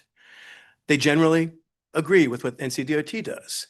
But there's a higher power above all of that, and that's the General Assembly. And the General Assembly is a wild card right now. And the General Assembly can do what it wants. I think our Board of Transportation members could tell us that there are some restrictions on what the General Assembly can do, but for the most part, constitutionally, they can pretty much do whatever they want. They could simply, if this was rescinded as a P3, they can get together and vote to direct NCDOT to restore the project as a P3, to send out the RFPs with no change and build the project as quickly as possible and as cheaply as possible. That's a pretty bad what if, where we could get a worse project if the General Assembly forces us to that, which they could do, because I know that there are a lot of very prominent, very powerful business, hospitality, tourism, corporate lobbies. We heard from a few, and I'm not criticizing them because they have a very important role. They also have the ear of the General Assembly. The General Assembly wants this project done. They want that transportation mobility to be improved, even if it costs. And the idea of them taking it over and shutting Charlotte out completely and shutting this board out completely is terrifying to me, even though I don't drive on it myself because I live in that little town far away. If that's a risk that this board would be taking, I'm not comfortable imposing that risk on the people who are here trying to save their neighborhoods. And let's just talk about what the people are here wanting to do. We had people 3-4 months ago addressing an absolutely atrocious set of preliminary designs that I spoke up and said, this is terrible. This is just building on bad things that were done in the 60s and in the 70s, and it's making it worse. And I'm on record saying that. But now I'm seeing, we don't want tolls. Well, not one single lane, remember, not one single lane that exists now is going to be converted to a toll. Nothing will change. The same number of free lanes will be there if this project is built as a P3. The tolls will simply be a voluntary thing. If they were all general purpose lanes, you're going to lose a lot of neighborhoods. So that'll be a bad thing. And basically, within 5 years, the congestion will be just as bad. So that'll be $4 billion for nothing. So there are too many what ifs that we have not addressed. And I cannot, in good conscience, vote to turn this over to the General Assembly, not knowing what could happen. I think we need to ask some questions. We need to talk to the President of the Senate and maybe the Speaker of the House. Where is this going to go? Because I think it's really a risky move. I think we need to spend a little bit of time and do what several of our members here have wanted to do and be a little bit wise about it instead of putting our fate in the hands of people who may not have Charlotte's best interests at heart. One final example of the power of the NC General Assembly. In 2013, they voted to seize Charlotte's airport and form a committee appointed by the legislature to run it. They didn't like Charlotte City Council having any power over their own airport. And guess what? They ran that through on a simple vote, and they established their committee. Charlotte sued. The Superior Court put a stay on it, but the appeal mechanism was still in place. The only thing that kept that airport takeover from happening, I believe, was that we happened to have in Charlotte, the Secretary of Transportation for the federal government was former Mayor Anthony Fox, who was a huge, ferocious Charlotte advocate, and he slow walked the required FAA process in order to allow that takeover to take place. He couldn't make it not happen, but he was able to slow walk it, and it worked through the courts. We had a very different state Supreme Court then. Now we have a state Supreme Court, which is very deferential to the General Assembly. It generally votes to support anything the General Assembly wants. Back then, it wasn't the case. And that's why the General Assembly did not appeal and why Charlotte got to keep its airport. We're in a different world now. It's a very dangerous world to poke that bear. Mayor Becker, I'll recognize someone else now. That was 5 minutes. We'll give you another Thank you. chance in a moment. No, if you like. I've said enough, and I appreciate the Trying to stick opportunity to the rules. Thank you. Rest this caution. Other thoughts from anyone else in the room? Mr. Osborne from the town of Cornelius, please. Thank you. There's no doubt road improvements are necessary. We've heard doing nothing is not an option, but neither is repeating mistakes and making new ones. That is absolutely not an option. We've been down this road before, and we faced this decision before. It's given us the 77 north managed lanes. According to some studies, in that corridor, it is now the single worst bottleneck in the state. Think about that. The number of accidents that occur twice as high as what it should be, and much higher than what's acceptable. If you commute and pay for tolls both ways each day, your annual bill could be $10,000 or more. That is not acceptable. That is a backdoor tax on citizens that live in North Mecklenburg County, and it is excessive. So, how do we move forward? What do we do from here? Number one, prove it works in the north. To me, that seems to be a fairly simple approach. The biggest challenge is that we have given up control when we did the P3. If that is the case, that is a huge risk that needs to be acknowledged in the South again. Number two, define the non-negotiables. This board, define the non-negotiables. What have we heard? What are we not willing to do or to allow in our recommendations or any solution that moves forward? Then we take on a process and we assure that it's met and we assure that this board agrees. One, do we agree on what problem we are fixing? I bet if we ask everyone in here to submit an email what they think the problem is we're fixing, you're going to have some people that say we're relieving congestion, some people that are going to say that we're providing predictable transit times. I would like this board to completely agree on what problem we are fixing. Number two, what are the measurables? How are we going to measure success? Is it going to be travel time? Is that okay that we get acceptable travel time at the expense of a $10,000 bill for someone that wants that acceptable travel time? Third, analyze. How will a proposed solution address the problem that we agreed we were trying to resolve? I think that should be shared. It might be implied, but I'd like to see this board agree on that it has. Third, improve how you actually do the improvement. You build the improvement, show how the solution improves the situation. Finally, control.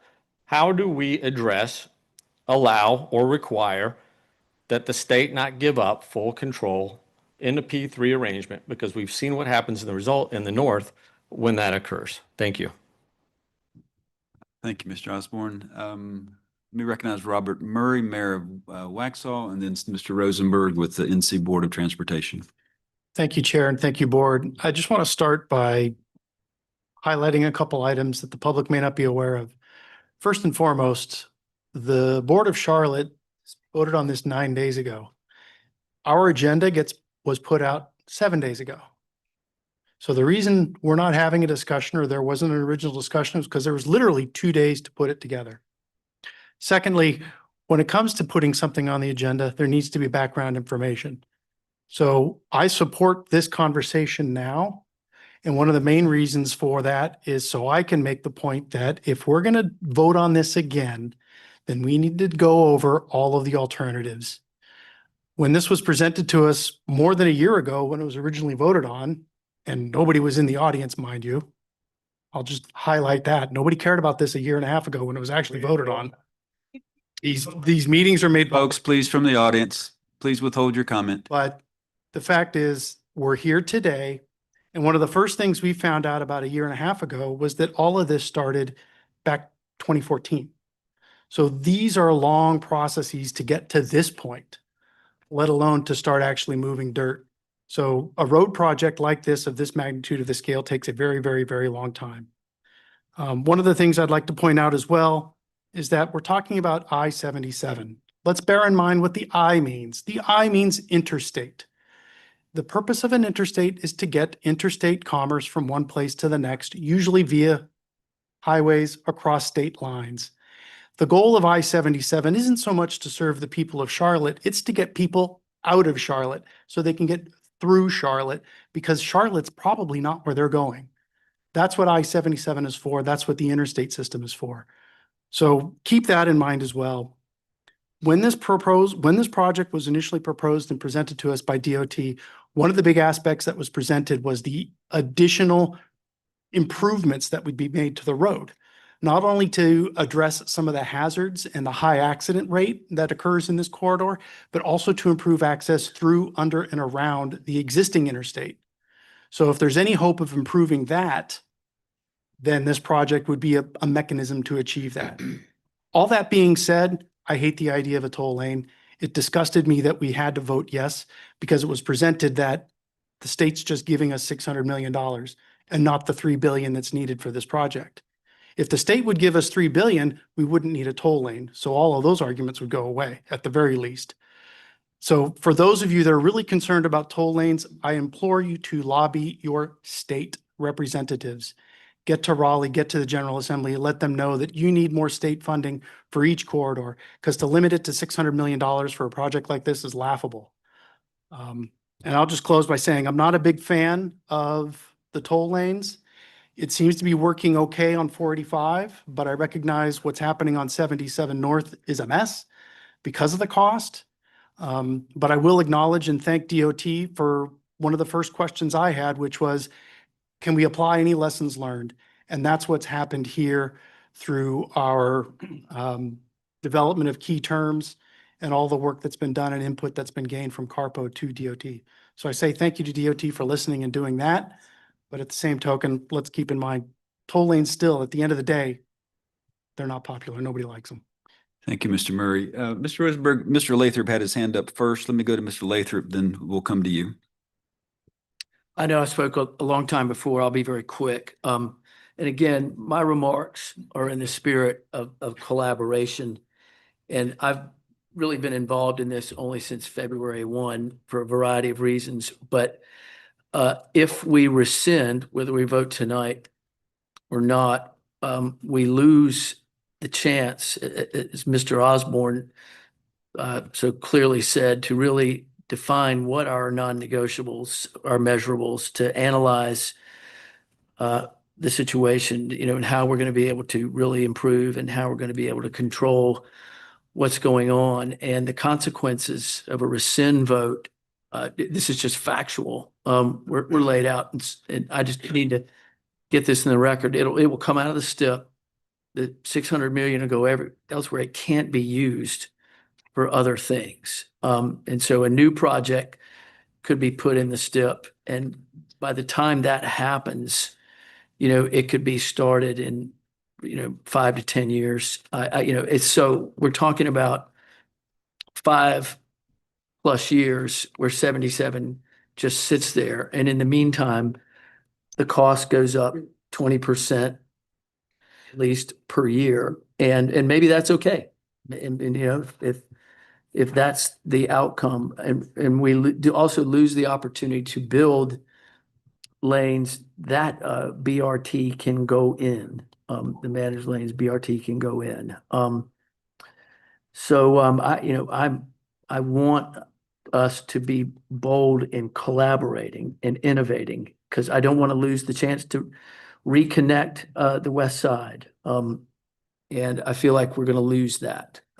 It will completely go away, and we'll be stuck with 77 without the chance to do caps. And I would love to work on that and to study the alternatives. And so, and I think we can really be inclusive and transparent.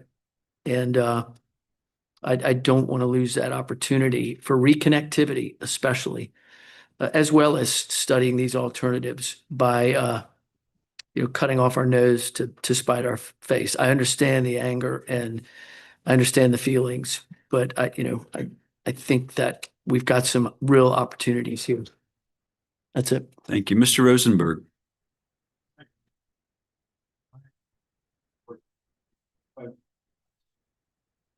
I've served the city of Charlotte for 6 years. I've introduced to them there a while to say I'm a cheerleader for the state. I try to do that. Turn your mic on.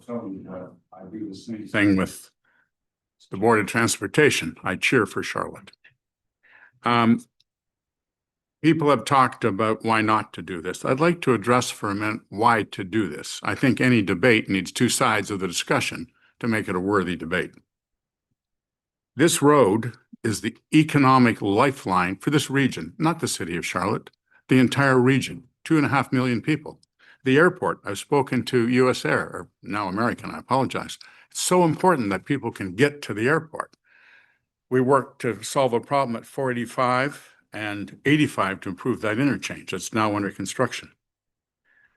Uptown, the employees, 160,000 people a day drive this. How do people get uptown to work at our major employers? Entertainment.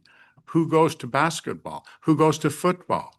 All the restaurants, all those people there, they have to travel on this road by and large.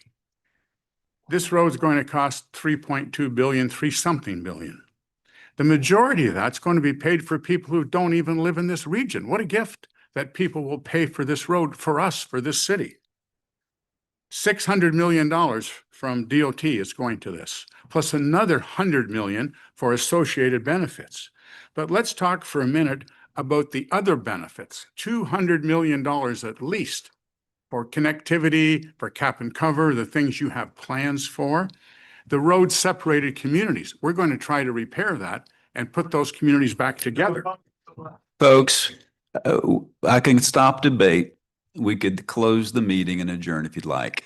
We're going to have this discussion. I would just ask you to hold the signs, please, and wave them. That's okay. We want you to hear this, but we can't be interrupted. Is that okay? Please, please.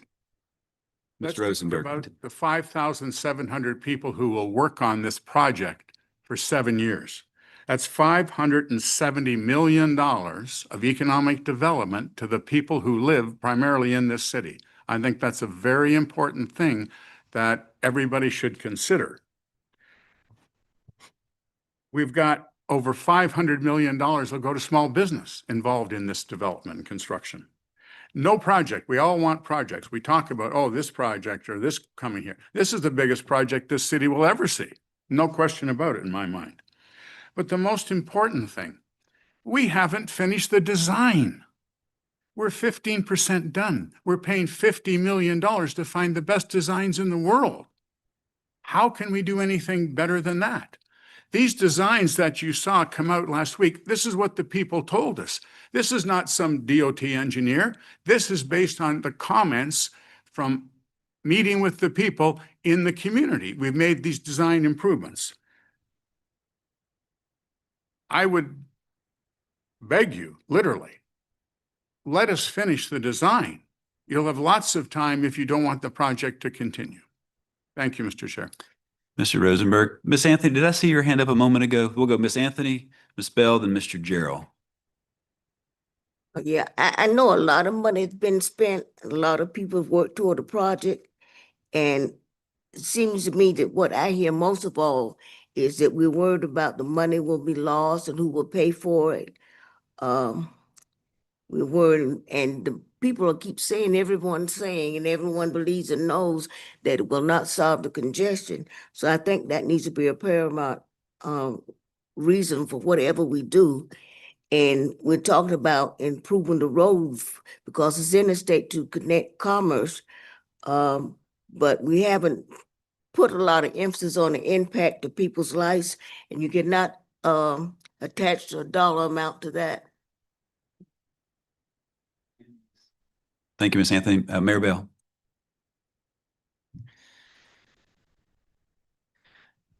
I appreciate everyone's comments tonight, and everybody's had something really good to say. To me, I think, and I'm going to say it a little differently tonight, okay? I'm going to be a little blunt. I think a vote to rescind, well, let me say first, I think conversation is good. And I think we should have been doing this a long time ago. Even gotten the residents more involved a long time ago and gotten their input. I do think a vote to rescind this would be irresponsible by this board. And I think it's irresponsible of previous boards who have already spoken. I think I want the best for these residents. It's, they're here not just because they want to hang out here. They're here because they have a concern. And whatever, is done, I want the best for them. I think rescinding this vote would be an injustice to these residents. It would be throwing away opportunities for them to better their community, to better, their lives and to work and get the most out of this project that they can to better those communities, to upgrade and whatever they need in those areas.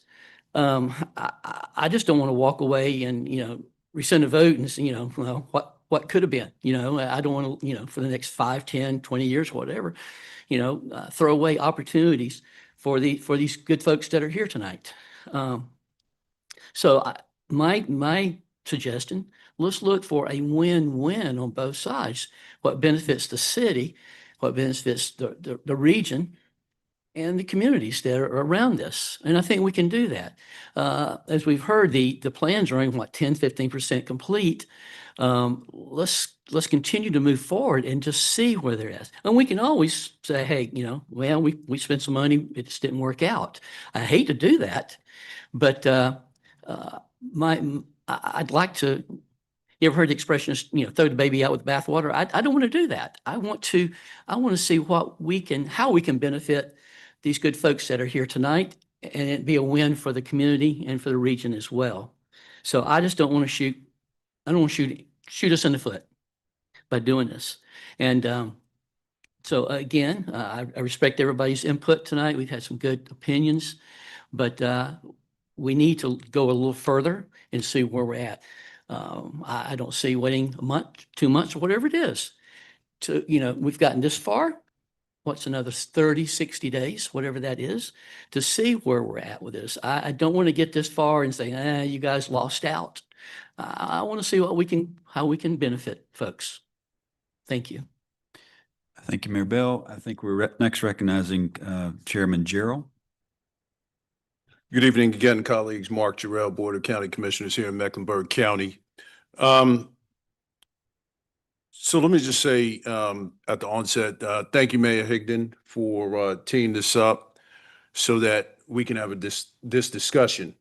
It's certainly something that the community wanted us to have. I want to thank the community members who decided to show up regardless of what side you're on. This is what we do. This is what it's about. Democracy. This is what it is. And so we need to hear from the people that we say we're serving. I want to be clear about a couple of things. First thing is that I'm not here as anybody's proxy. I represent the Board of County Commissioners here in Mecklenburg County, and we represent the 1.2 million people that are here. And so does Commissioner Altman when she sits in this chair, and there's nothing that she or I can do that's not directed by the Board of County Commissioners. The second thing is that the Board of County Commissioners unequivocally will reject any notion that prioritizes people coming through this community over the people that are in this community. This conversation about I-77 is more than about lanes. It's more than about concrete or traffic patterns. Tonight, it's about a conversation around leadership. It's a conversation around values and what type of community we want to be and who we're going to represent. And I want to be clear, you all know this, that the Board of County Commissioners from the onset, right, wrong, or indifferent, it just depends on whatever your particular lens and viewpoint is, and there's nothing wrong with that. I think people around this dais are people of goodwill. I don't think anyone has ill intentions regardless of what side they're on, but our life experiences have caused us to draw different conclusions, and that's okay. And so for me and the Board of County Commissioners, our experience has caused us to draw the conclusion where we could not support the project for a myriad of reasons. And also under the framework and the banner that we understand that congestion has to be dealt with and that we do sit at the center of a region. And because Mecklenburg County may be larger than another county or Charlotte's larger than another community, we're no more valuable than anybody else around this dais, whether you're the smallest community or the largest. We're all in this thing together, without question. We know that there are 160,000 people traveling that corridor, and in the future, it's going to be north of 200,000. So there's no question. But to impact the quality of life for people, the safety concerns are real. The pressures of growth are real, and we've got to confront these issues honestly. And leadership requires us to do something else as well. And that's the courage to remember that people have to remain our priority. They have to be top of mind. And history absolutely matters. Unfortunately, across this nation, vulnerable communities and historically overlooked neighborhoods have too often paid the price for our infrastructure decisions that have been made without their voices at the table. entire communities have been divided and displaced and dismissed in the name of progress. And we can't claim to be a forward-thinking region while repeating the mistakes of the past. And this is exactly where leadership matters most. I don't think it's a matter of choosing between economic growth and community protection, but it's refusing to accept the false choice altogether. And we can grow and we can still protect people. We can address congestion and still preserve our communities. And we can strengthen our economy while also honoring the dignity, the history, and humanity of the residents who call these neighborhoods home. And that's why the Board of County Commissioners, I think there would be support, obviously, for the alternatives analysis, for that to be explored. We want to make sure that people are not ignored, not minimized, but people are heard. And we know that there are financial implications connected to the project. But I will tell you, the value of our people is priceless. Thank you, Mr. Chairman. Thank you, Mr. Gerald. Next up to speak was Mr. Lael. Yes. Thank you, Mr. Chair. Brad Lael, Division 12, North Carolina Board of Transportation. And I'll make very brief comments. And they really aren't to the merits of the project itself. It is to the process. I very much encourage this board to reject the notion that a vote must be taken tonight. I think what the chair had proposed it is in his opening remarks that an information session follow in June with a chance to have a vote and let the consequences land as they may, with a chance to to have a vote following that. But I think it would be inappropriate on a lot of different fronts, not the least of which is just public notice in general for this board to take such dramatic action tonight. Thank you. Next up, a representative from Statesville. Thank you. I've not been on this board as long as Mayor Beckham has, but I've been probably 6 years in this process of all the studies, presentations, and I would say there's not a member in this surrounding tables that doesn't recognize that Charlotte is the heartbeat of this region. And I would say the majority of the people supported Charlotte in their desire to move forward with the project. As I stated last meeting, I said a positive and a negative thing. And the positive thing was the amazing work that North Carolina DOT did in western part of North Carolina on the most challenging terrain in this state. And they completed that project and got everything done, $1 billion project, got it open. They have the capability to overcome major challenges. And I've also stated on the record over the years that as we address probably the major corridor in this region is I-77. And North Carolina has failed to address this problem.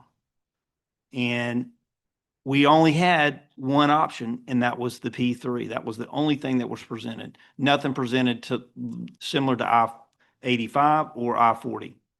Nothing. Statesville supported Charlotte in their request to move forward. Charlotte Council made a decision 9 days ago. Our council has not been informed of this decision or this vote. Mecklenburg County Commissioner stated that his board has made a decision and has provided him the voice to speak.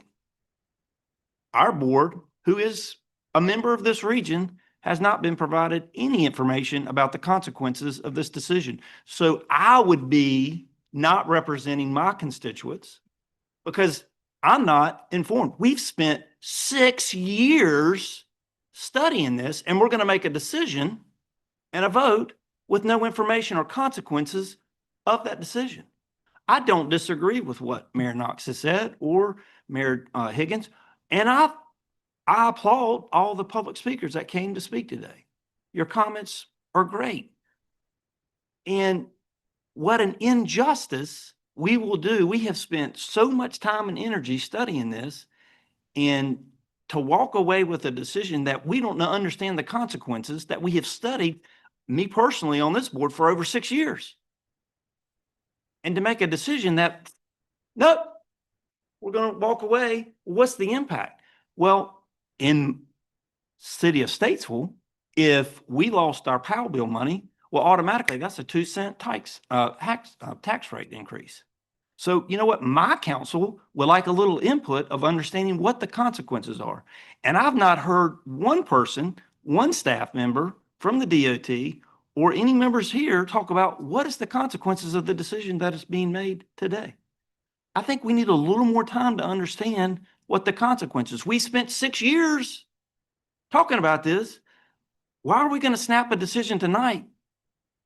It doesn't make any sense. That's injustice to the people who we represent. Thank you. Everyone who wanted to speak had an opportunity now. I'm sorry, Mr. Mitchell? Yes, sir.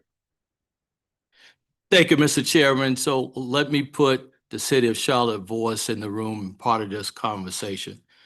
As you all alluded to earlier, on May 11th, the Charlotte City Council voted to direct its CRTPO representative to rescind the approval of the P3. City Council vote passed 6-5. So I'm voting with the will of the Charlotte City Council. This decision was not taken lightly, as you can tell by how close the vote was. Our City Council acknowledged partnerships with the state are very important to us, and we value that relationship. In consideration of our council vote, we discussed that we did not want this project removed from the STIP, but we were removing our support for the P3. So the Charlotte City Council can take action on 3 key points. 1, we had to respond, we would like to respond to the community's concerns that were raised. Number 2, we request further analysis. And number 3, more importantly, we want more transparency. That is why the Charlotte City Council rescinded support of the P3 model. Thank you, Mr. Chairman. Thank you, Mr. Mitchell. Mr. Travis, and then we may have worked ourselves around where Mr. Higdon has been patiently waiting. Anyone else, though, before in line behind Mr. Travis? I'll conclude with my remarks, but I'll wait. Oh, yes, thank you. All right, Mr. Travis, Ms. Staton, Mr. Alsobrooks. Thank you, Mr. Chair. I want to commend our County Commissioner Chairman because I agree with his comments in regards to the value and importance of having the public involved. And I also heard a comment from the public recently tonight that a year and a half ago when we were voting on this P3 project, that they would have been here, but they didn't know that the vote was taking place.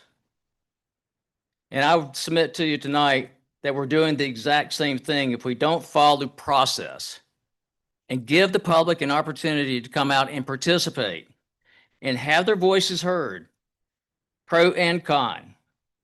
If we move forward with the vote, basically we're uninformed, as others have said tonight, and giving our public an opportunity to come back and speak and others to join them, we're doing them a disservice.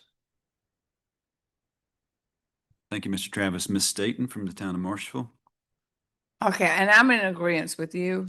In all honesty, I don't like what's going on. I do not like what we are doing as far as the I-77 is what the route we're taking.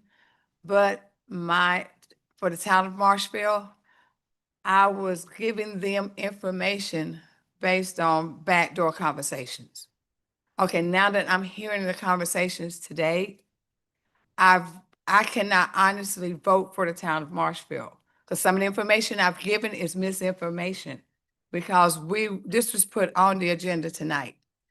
Some of the information that I had, the discussions I had on the telephone is not the discussions that I'm hearing tonight.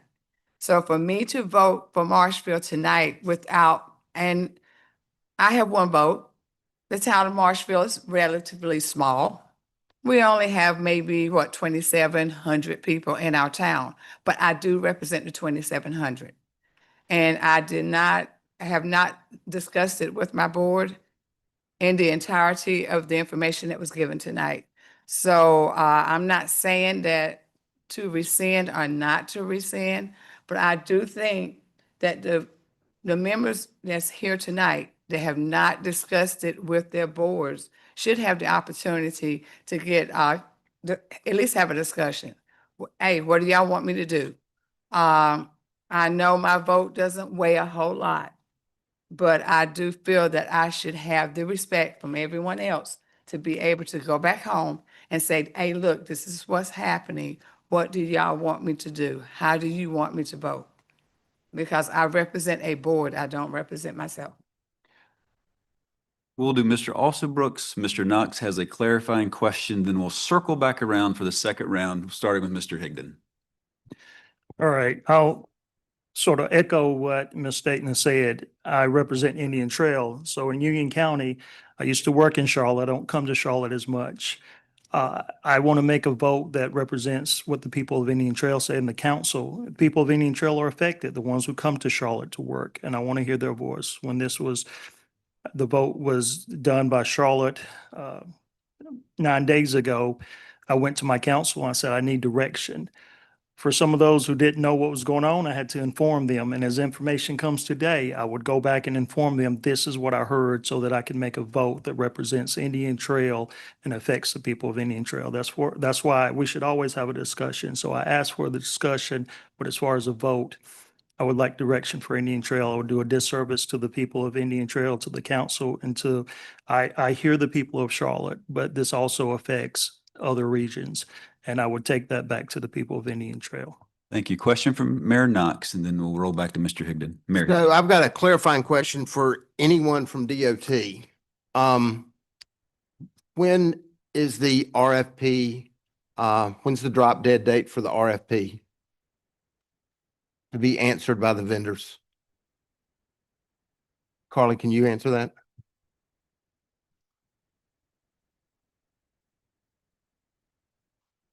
Carl, you knew we were going to do this. We need to have this recorded. We got people watching and listening and recording as well. Can you all hear me? Yes. So the first draft RFP, as a schedule currently stands, is for late June. However, since this is a public-private partnership procurement, there would be multiple rounds of draft RFPs. So it's not like a typical design build procurement where there's only one RFP. There would be multiple rounds. So there would be time to continue to incorporate feedback into the design. That was the concern that I needed an answer for, knowing that we don't meet again until June the 17th. And first round RFP will be released 2 weeks after that. Sometime in late June, Yeah. yes. Okay. Thank you. Great question. Mayor Higdon. Wow, I finally get to speak. That's great. No, that's fine. That's fine. That's fine. I think most of you know that I'm a professional engineer by career. And I agree with you. You know, in a perfect world, let's wait till Christmas. This is a really important decision. Let's look at all the facts and get the facts on the table. Agree 100%. Let me say something that I thought was obvious, but it may not be obvious to everyone in this room. Charlotte voted 6-5. There is an active lobbyist group trying to get one of those 6 that voted in the way they did to flip their vote. If they change their vote, we can't vote to rescind. We're done. Does everybody realize that? So if one of those people flips, we cannot vote to rescind. We can't come back and say in 2 months, oh, we changed our mind. We don't like it now. If one of those people in Charlotte, and I'm not questioning their veracity or their compassion, but if one person changes tomorrow, we can't vote, or we can vote, but it will not be rescinded ever. So as long as you're aware of that, I wanted to make you aware of that. Number 2, given that reality, which as Mayor Beckham said, that's a consequence that at least likely could happen. If that happens, can we get a commitment from Chairman Lathrop that NCDOT will still allow us to negotiate on some of these alternative ideas and things. Are we just going to plow forward because we have no ability to rescind? So I want everybody to know that if one person in Charlotte changes their vote, we're done. We will have no opportunity to rescind ever again, and it's going to go through. So make sure that you know that reality. So those of you, down the road, if that eventuality happens and we have no ability to rescind, you say, doggone it, tonight we could have rescinded. I realize it's fast. I agree. But there's some urgency here. There's some urgency. Thank you, Mayor. Question, Higdon. Yes. comment to that. Was it on Charlotte's agenda? Yes, it was, sir. And how early is your agenda published? 48 hours. Our agenda goes out on Thursday. Our council meetings on Monday. So none of this information has made it to a lot of the municipalities' agendas. That's an in-service to the region. Just as long as you're aware, you may not be able to rescind even if you want to, because it'll be too late, as long as you're aware of that. We'll open the floor for questions, more comment, and then we'll move toward the next part of the motion. I'm sorry, through the chair, I did make a comment to Tony. Will this body still have the ability to negotiate some design considerations, which is not typically our purview, but given what these folks here want for their neighborhood, will we be able to say we prefer stitch and cap or whatever? Are we done after whatever? I'm gonna say something, and then I'm gonna also give Carly the opportunity to say something after me. My understanding is that there's a pretty robust required process, like through NEPA, that was National Environmental Policy Act. Yeah. For input on design in this process.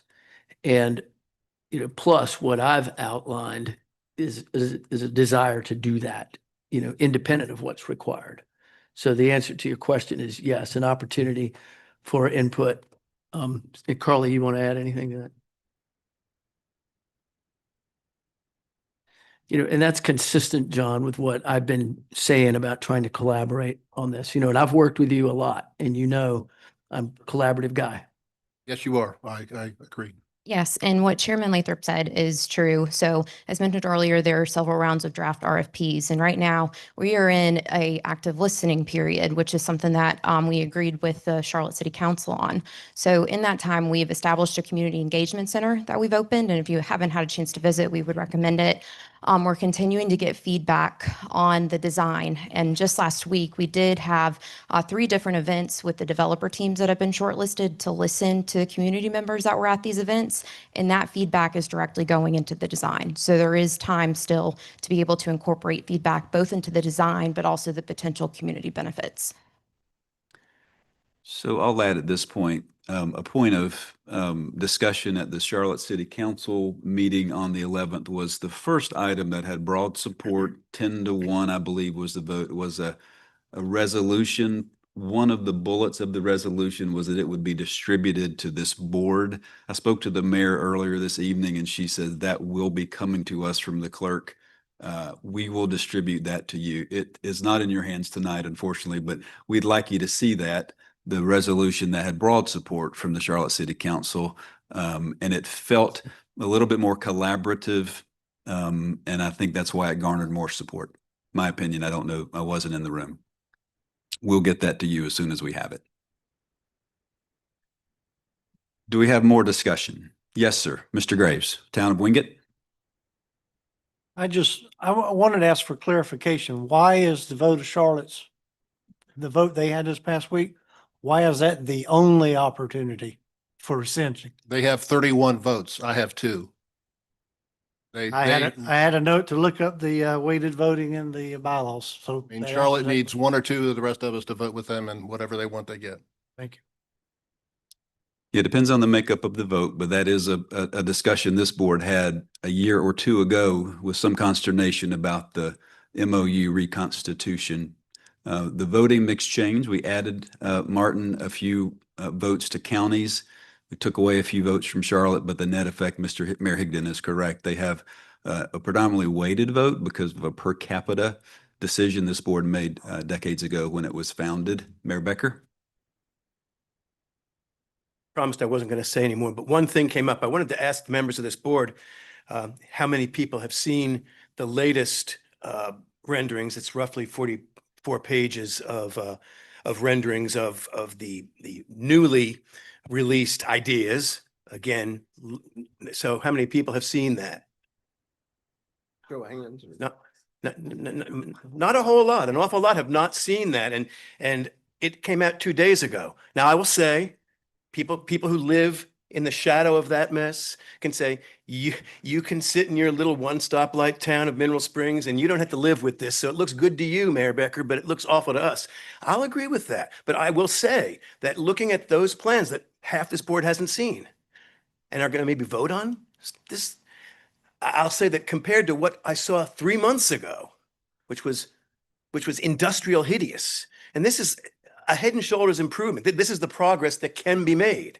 So if we don't even get a chance to see what's been happening, then we're not voting with a full set of cards. And that would be bad. Mayor Higdon? Thank you. And then David. There is no commitment to build what is rendered, and it's also not funded.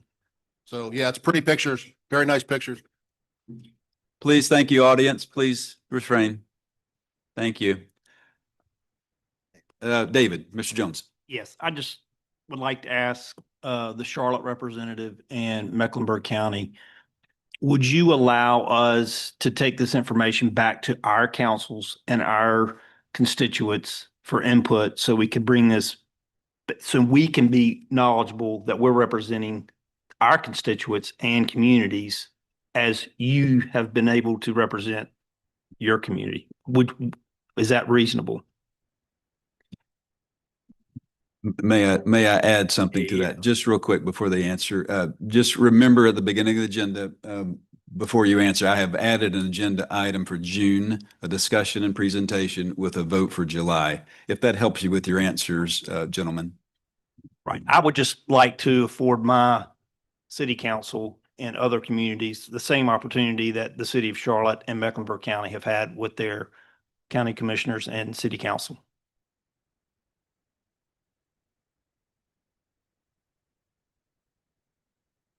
Okay. I didn't hear an answer, but that question may be rhetorical. I don't know. So, no answer. Yeah. Oh, you want to? I thought his motion covered what you. I'd like to hear from y'all. So let me say from the city of Charlotte perspective, I think the fact maybe we have been involved in this for a long period of time, since October of 2025. And so we made a decision on May 11th. And I think the city council wants to stick by that decision. I hate you have not had the opportunity to work with your council. I totally understand, but this has been a priority for us for a long time. We heard from our citizens loud and clear, and that's why we are in a position to feel comfortable about rescinding the P3 support. Yeah, and similarly for Mecklenburg County, what you're asking is more than reasonable. I would say that, again, I sit here as a representative of the board and have been given a specific directive. And so if it comes up for a vote, I'm going to have to vote the way I've been directed to vote on behalf of the board. But what you're saying is more than reasonable. But to be honest, I do not feel like I have that flexibility based on the direction given by our board. Right. And I think that's my whole point is our board has not had the opportunity to give me that direction. That's Okay. So, Ms. Anthony for City of Monroe has the floor. Two things that I'm thinking about. We have been chosen as the CRTPO representatives from our respective cities. With that, they gave us a responsibility to vote for them. And I know we can go back. Number one, what are you going to say? How are you going to frame it? What information are you taking? Secondly, We can't shriek from our responsibility. One thing about being an elected official, it's not always easy. Sometimes we have to make decisions and make it on the spot. We can't, if you know, we like our ability to make a decision, maybe we're not the best representative. Thank you, Ms. Anthony. Any other comments?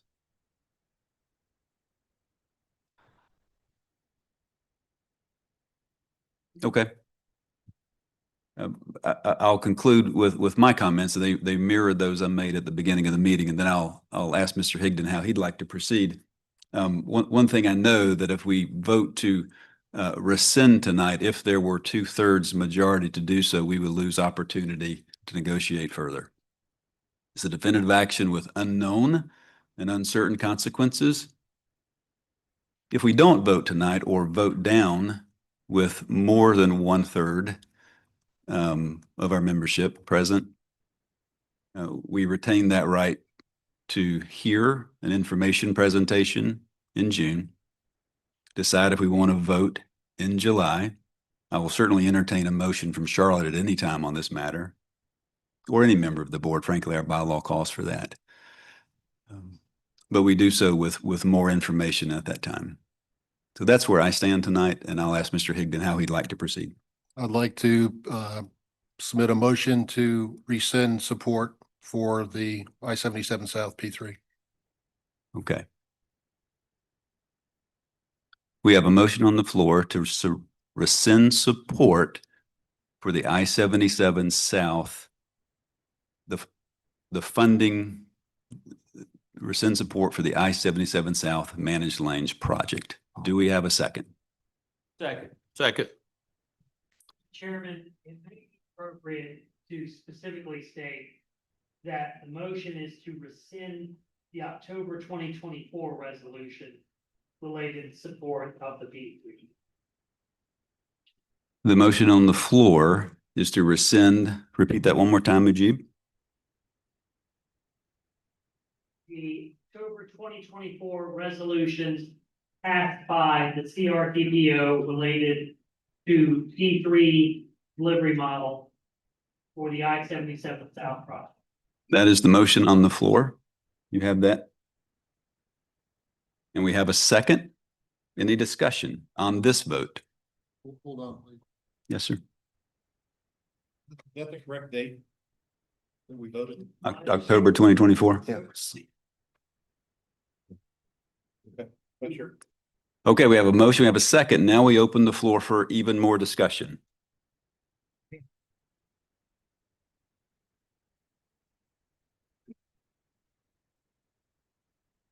We've had a lot of discussion. We'll do a roll call vote. Yes, Mr. Dalton. If we vote to rescind, what does that actually mean? Do we get another chance to vote on this at another time, or is this it?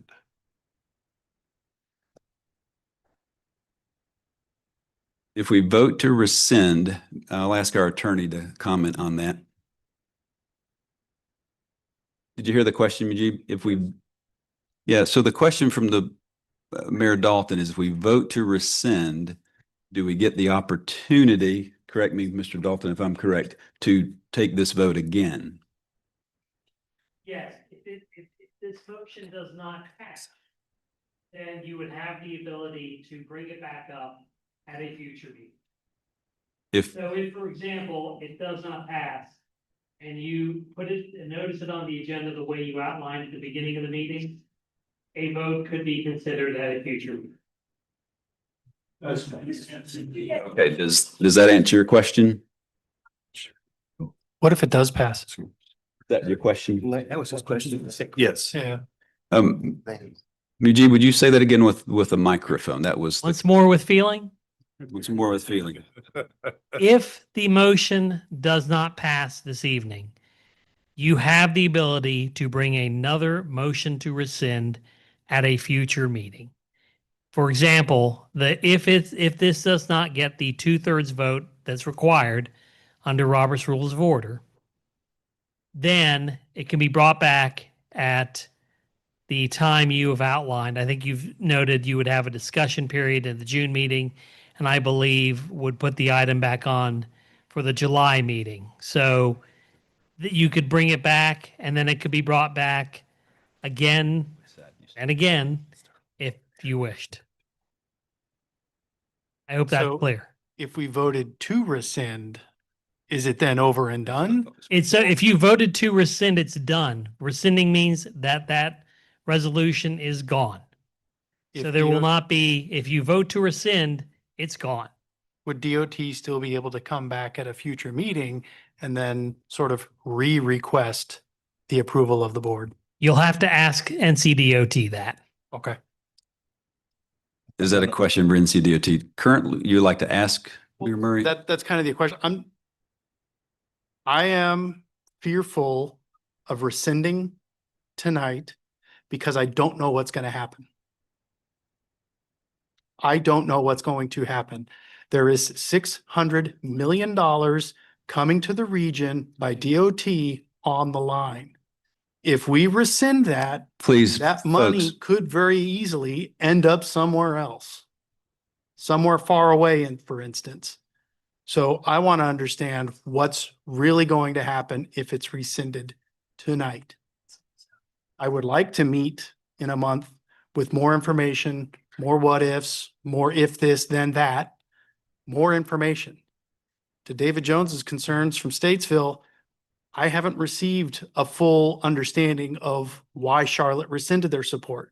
You've made your points tonight. I understand those completely, but I haven't seen the meeting. And I haven't read the resolution. So I don't know exactly why it was rescinded in the first place. And then if it is rescinded, I don't know what's going to happen next. So that's my thing, is leaping into the unknown. I'm making a yes vote that I understand. There's a future. I can get more information. I can rescind later, or I get a rescind tonight and then it's over and done and we never hear of this again. That's scary to me. Thank you. Ms. Anthony? It's true, we don't know what's going to happen. Can NCDOT give us some what is, what might happen, what usually happens? Does the money get redistributed still in our area, or is it just dead? Money has to go somewhere. There's a question on the floor about the impact of the funding and the removal. I assume we can extend that to the removal of this from the STIP. Do we have an answer to, we did not have a full answer from that the other night, I don't think, at the council. Perhaps we did and I missed it. Do we have an answer from anyone from NCDOT? I can try to answer, but Carla, you'd probably do better than me if you want to answer. You want the mic? Yeah. Got one. So we would definitely need to take that back to our leadership team and our attorney to determine. Can you hear me? Is this better?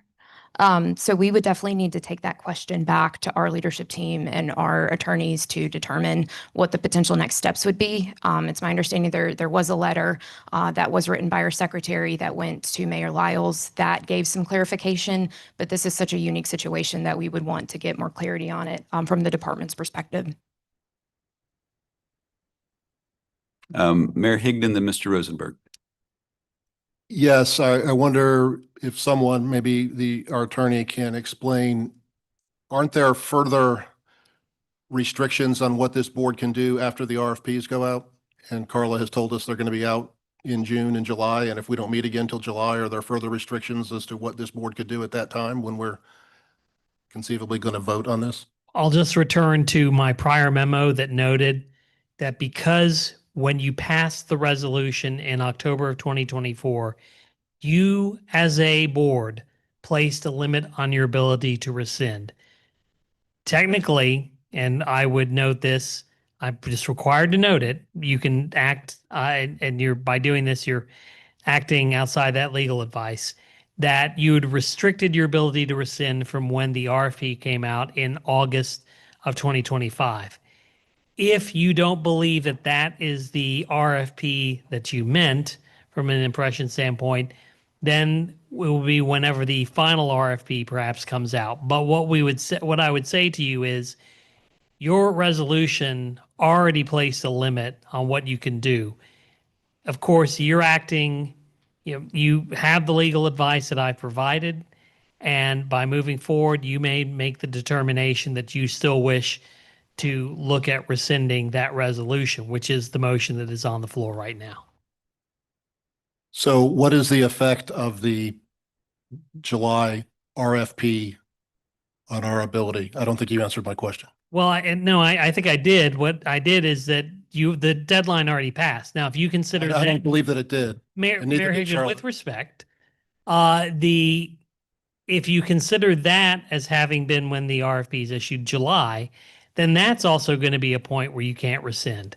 But what we have noted for purposes of a prior legal opinion is the deadline's already passed. If you wish to consider that the RFP deadline then is July, then you can restrict yourself in that basis. But that's again an issue that we've already opined on. NCDOT can weigh in as well if it wishes.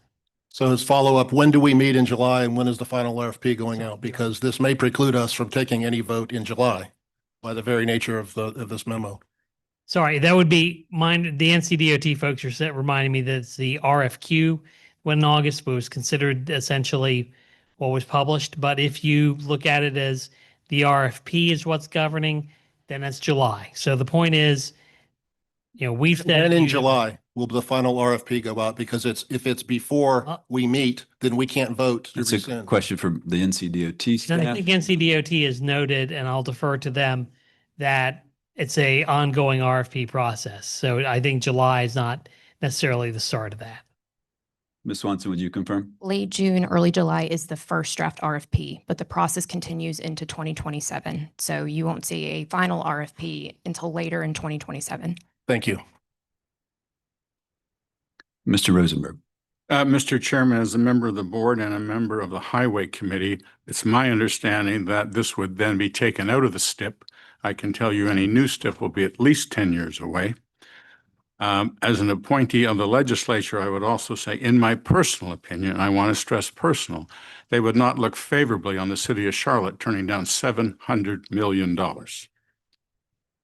Please, let's respect everyone's thoughts, please. We're in the discussion period. A motion has been made and we've received the second. The chair's concern is this, and I echo that of Ms. Anthony and Mayor Becker, that we reserve the right to take this vote at a later date, notwithstanding Mayor Higdon's comments about the weighted vote. Doing so tonight requires us to do something that's final, perhaps irreversible, and I think it's poor public policy to act in that direction with public notice being provided just 9 days ago. Excuse me, the action being provided not 9 days ago. So that's where I will be voting tonight, and we'll open up for one more round of discussion before we vote. Mr. Chairman, before you do that, I just wanted to clarify my response to Mayor Higdon's question.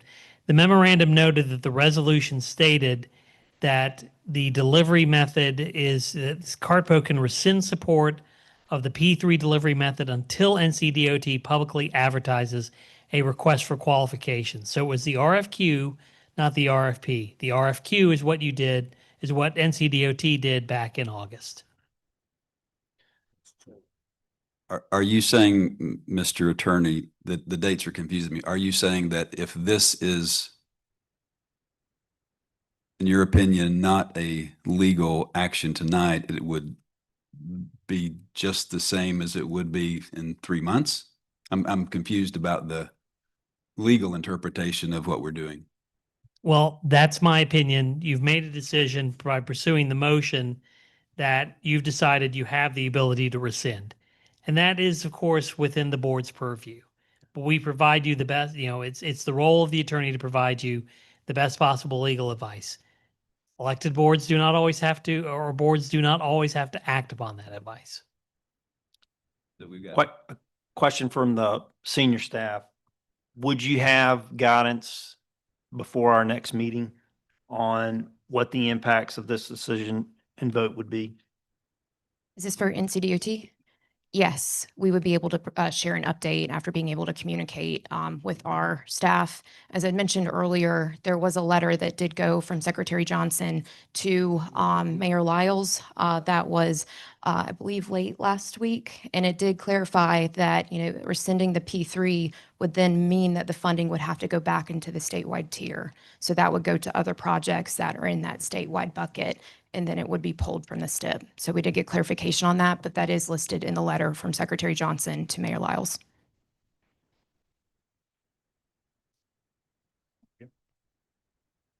Another hand up.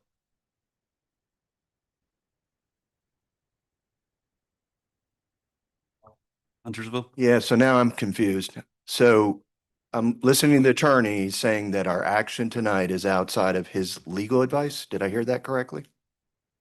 Yes. Okay. So we may be taking an illegal act this evening? I wouldn't call it an illegal act. I would say it's an act that I would not advise you to take, but it's not illegal. Okay, so if we do a vote in July, how is that different? It's not different at all, but again, you may make the decision acting with the advice you have to pursue rescinding at that time as well. I would still remind you that my legal opinion would not have changed in that time.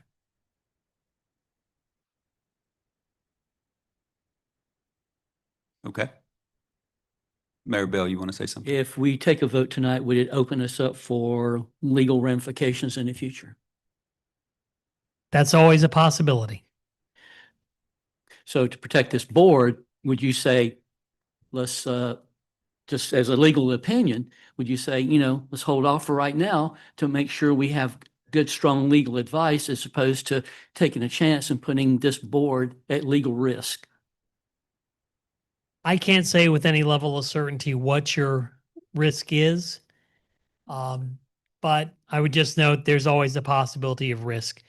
NCDOT or any of the folks it involves could have potential claims, but that's a maybe. So I'm just noting the legal advice is what it is. Please, please, no more outbursts from the audience. It's very Thank you. confusing now. Well, Miss Anthony, it is very confusing, no doubt. And we're all conflicted about some of the information that further makes my point. And I appreciate Mayor Higdon. He's a great mayor, no doubt. I live where our town's border. I just disagree with Mr. Higdon. Feel the love. I know. Let's hug after the meeting. I think we're all confused. I think what this board deserves, listen, this board deserves and should ask for information. That's your right as a board member. Now, you may be forced to vote in just a moment, but your right to have information is yours and you deserve that. So that's where I'm voting tonight. I think we have insufficient information about the ramifications, legal, financial, or otherwise, to vote, to rescind. Brad? Call the question. I'll recognize Mayor Higdon. Just for the record, and I know that Mr. Khan is our attorney, but in email correspondence with Lee Altman, who's also attorney, there are other attorneys who disagree with his interpretation, and that's been presented, I think, to everybody on this board in correspondence. So there are other attorneys that disagree with that interpretation. And I would note, Mr. Chairman and Mayor Higdon, that my role is as your attorney. The other attorneys who may be involved, I would note that they do not have the responsibility that I have towards you. Fair enough. So Mayor Higdon, I would make a substitute motion, if I may. My substitute motion would be to authorize the chair to schedule a hearing with NCDOT in June and to place this on the agenda for a vote to rescind in July. I put it on the agenda, but I would like board support for that motion, and I'll ask for a second. I'll second. We have a motion and a second. Is there discussion? What are Robert's rules of order? Because I'd like a vote on my motion. Instead of Mujib, Substitute motion can be heard. If And it then is can I made and follow up with properly the motion seconded. again? Can I follow up Yep. with my motion again? Um, I would like to vote on my motion. With respect, the fact the substitute motion is now on the floor appears to have been made and properly seconded. I believe the chair may have, made that motion. And has it received a second? it did receive a second, so we'll vote on my motion. Is there any discussion on my motion? Yes. Since there's insufficient information but sufficient confusion, is there any way that the RFP can be delayed? We have a question from a board member about the timing of the RFP. Could that be delayed until after our July meeting? I think that's something that we could definitely talk through in terms of schedule. Like I said earlier, it is late June that we had initially planned, but if there's an ability to be able to provide an update to you all, then we can definitely work with our team to determine an updated RFP date. So yes. So is that a yes or a no? Yes. That's a yes, Ms. Anthony, I believe. Mr. Higdon, I have a concern because I'm aware that I have more than myself and one other person that would like to vote on this. And I don't see how two people can just scuttle my entire vote and do something totally different that's not. Mayor Higdon, we're going to take a vote on my motion. This requires a majority or a 2/3. Majority. If my motion fails, then we'll hear your motion and vote. Why does his motion take a majority and mine 2/3? I don't understand. Just the way under Robert's rules, substitute motions work. Wow. So a substitute motion requires a majority vote? I'd like to Okay. put forth a substitute motion. So yeah, I don't think that's allowed. that's So we'll take a vote. substitute too far, Mayor Higdon, but appreciate the sentiment. Mr. Chairman, you've been asked to restate your motion, please. My motion is to authorize the chairman. Well, we don't need to authorize the chairman. My motion is to have an information session in June with a possible vote called for by a member of this body in June, and certainly a vote at our July meeting. That motion has been made and seconded, so we'll take a vote. All in favor of that motion, please make it known. Well, we need a roll call. Yes. We're doing a weighted vote. Start. I'm at a friendly amendment. We're voting, Ms. Anthony, on essentially a substitute motion sitting on top of Mayor Higdon's motion that will delay until June the information briefing and a vote till July, understanding that we could vote in June under the same rules we're doing tonight. May I make a friendly amendment and say that we will vote in June, not May? Yeah. So Muji, may I ask you to approach and discuss how a friendly amendment works? You're going to help us through parliamentary. I think in that, I believe Mayor Pro Tem Anthony's substitute, or not substitute, but request for an amendment is that at the June meeting, you hold the vote to rescind. You do not have to agree to that as a friendly amendment. Ms. Anthony, my only issue with that, if you'll allow, is that we may not have all of our information. That would be the time that would be the process we normally follow. We meet for information, then we take it back to, in some cases, take it back to our boards, and then we vote the following month, much like the item we did tonight on our business agenda. So it locks us in, but we can always vote at a meeting, much like we're considering tonight, if someone would add the item to the agenda. I understand. I just don't want it to appear like we wavering. And surely we have much more information than we have tonight, or it's been clearer. We have the representatives here, they see we're confused, so I think it's, that they should provide us the information, they know what the questions are, so there would be no reason they can't provide the information in June. They will, I agree, they will be providing information in June. So my motion stands, an information session in June with a vote in July. Okay. We'll take a vote on that. Neil? All right. Starting with Statesville. Support. That's a yes. Yes. Mooresville, Yes. Troutman, Yes. Division 12. Wesley Chapel. Marvin, Yes. Mint Hill, Yes. Mecklenburg County, Nay. Charlotte. Nay. The motion's failed, but do you want me to continue to go around the table? I would. Okay. Division 10, Yay. Stallings, Yay. Davidson, Nay. Marshville, Yes. Matthews, Nay. Indian Trail, Yes. Pineville, MTC, Nay. Huntersville, Wingate, Cornelius, Weddington, Yes. Waxhaw, Yes. Mineral Springs, Yes.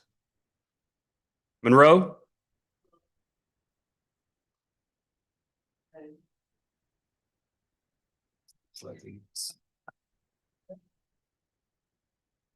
It's a, motion fails. just a point of order, according to our bylaws, when you, it's really important for a very important vote coming up. If you abstain, that is counted as an affirmative vote. Hmm. Okay, Mm, so that motion fails? Yes. Okay. We'll now take up the motion to rescind made by Mr. Higdon. Neil will call the weighted vote. Statesville, No. Mooresville, No. Troutman, No. Division 12, Wesley Chapel, Marvin, No. Mint Hill, Yes. Mecklenburg County, Yes. Charlotte, Charlotte, yes. Division 10, No. Stallings, No. Davidson, Yes. Marshville, No. Matthews, Yes. Indian Trail, No. Pineville,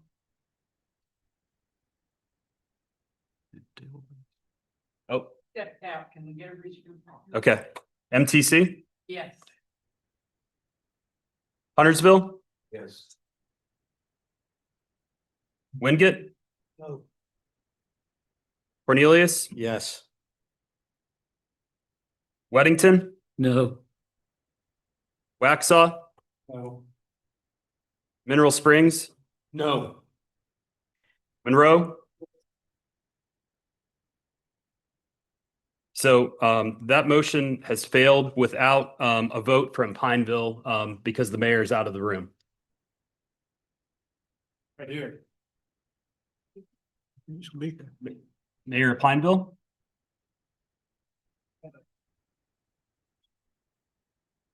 The motion failed? Yes, the motion has failed. The motion has failed. Point of order by our attorney.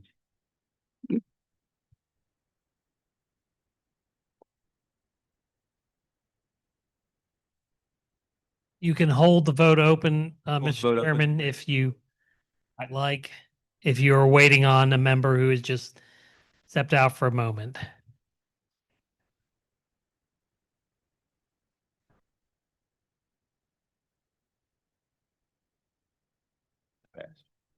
Motion did pass. So the motion was passed.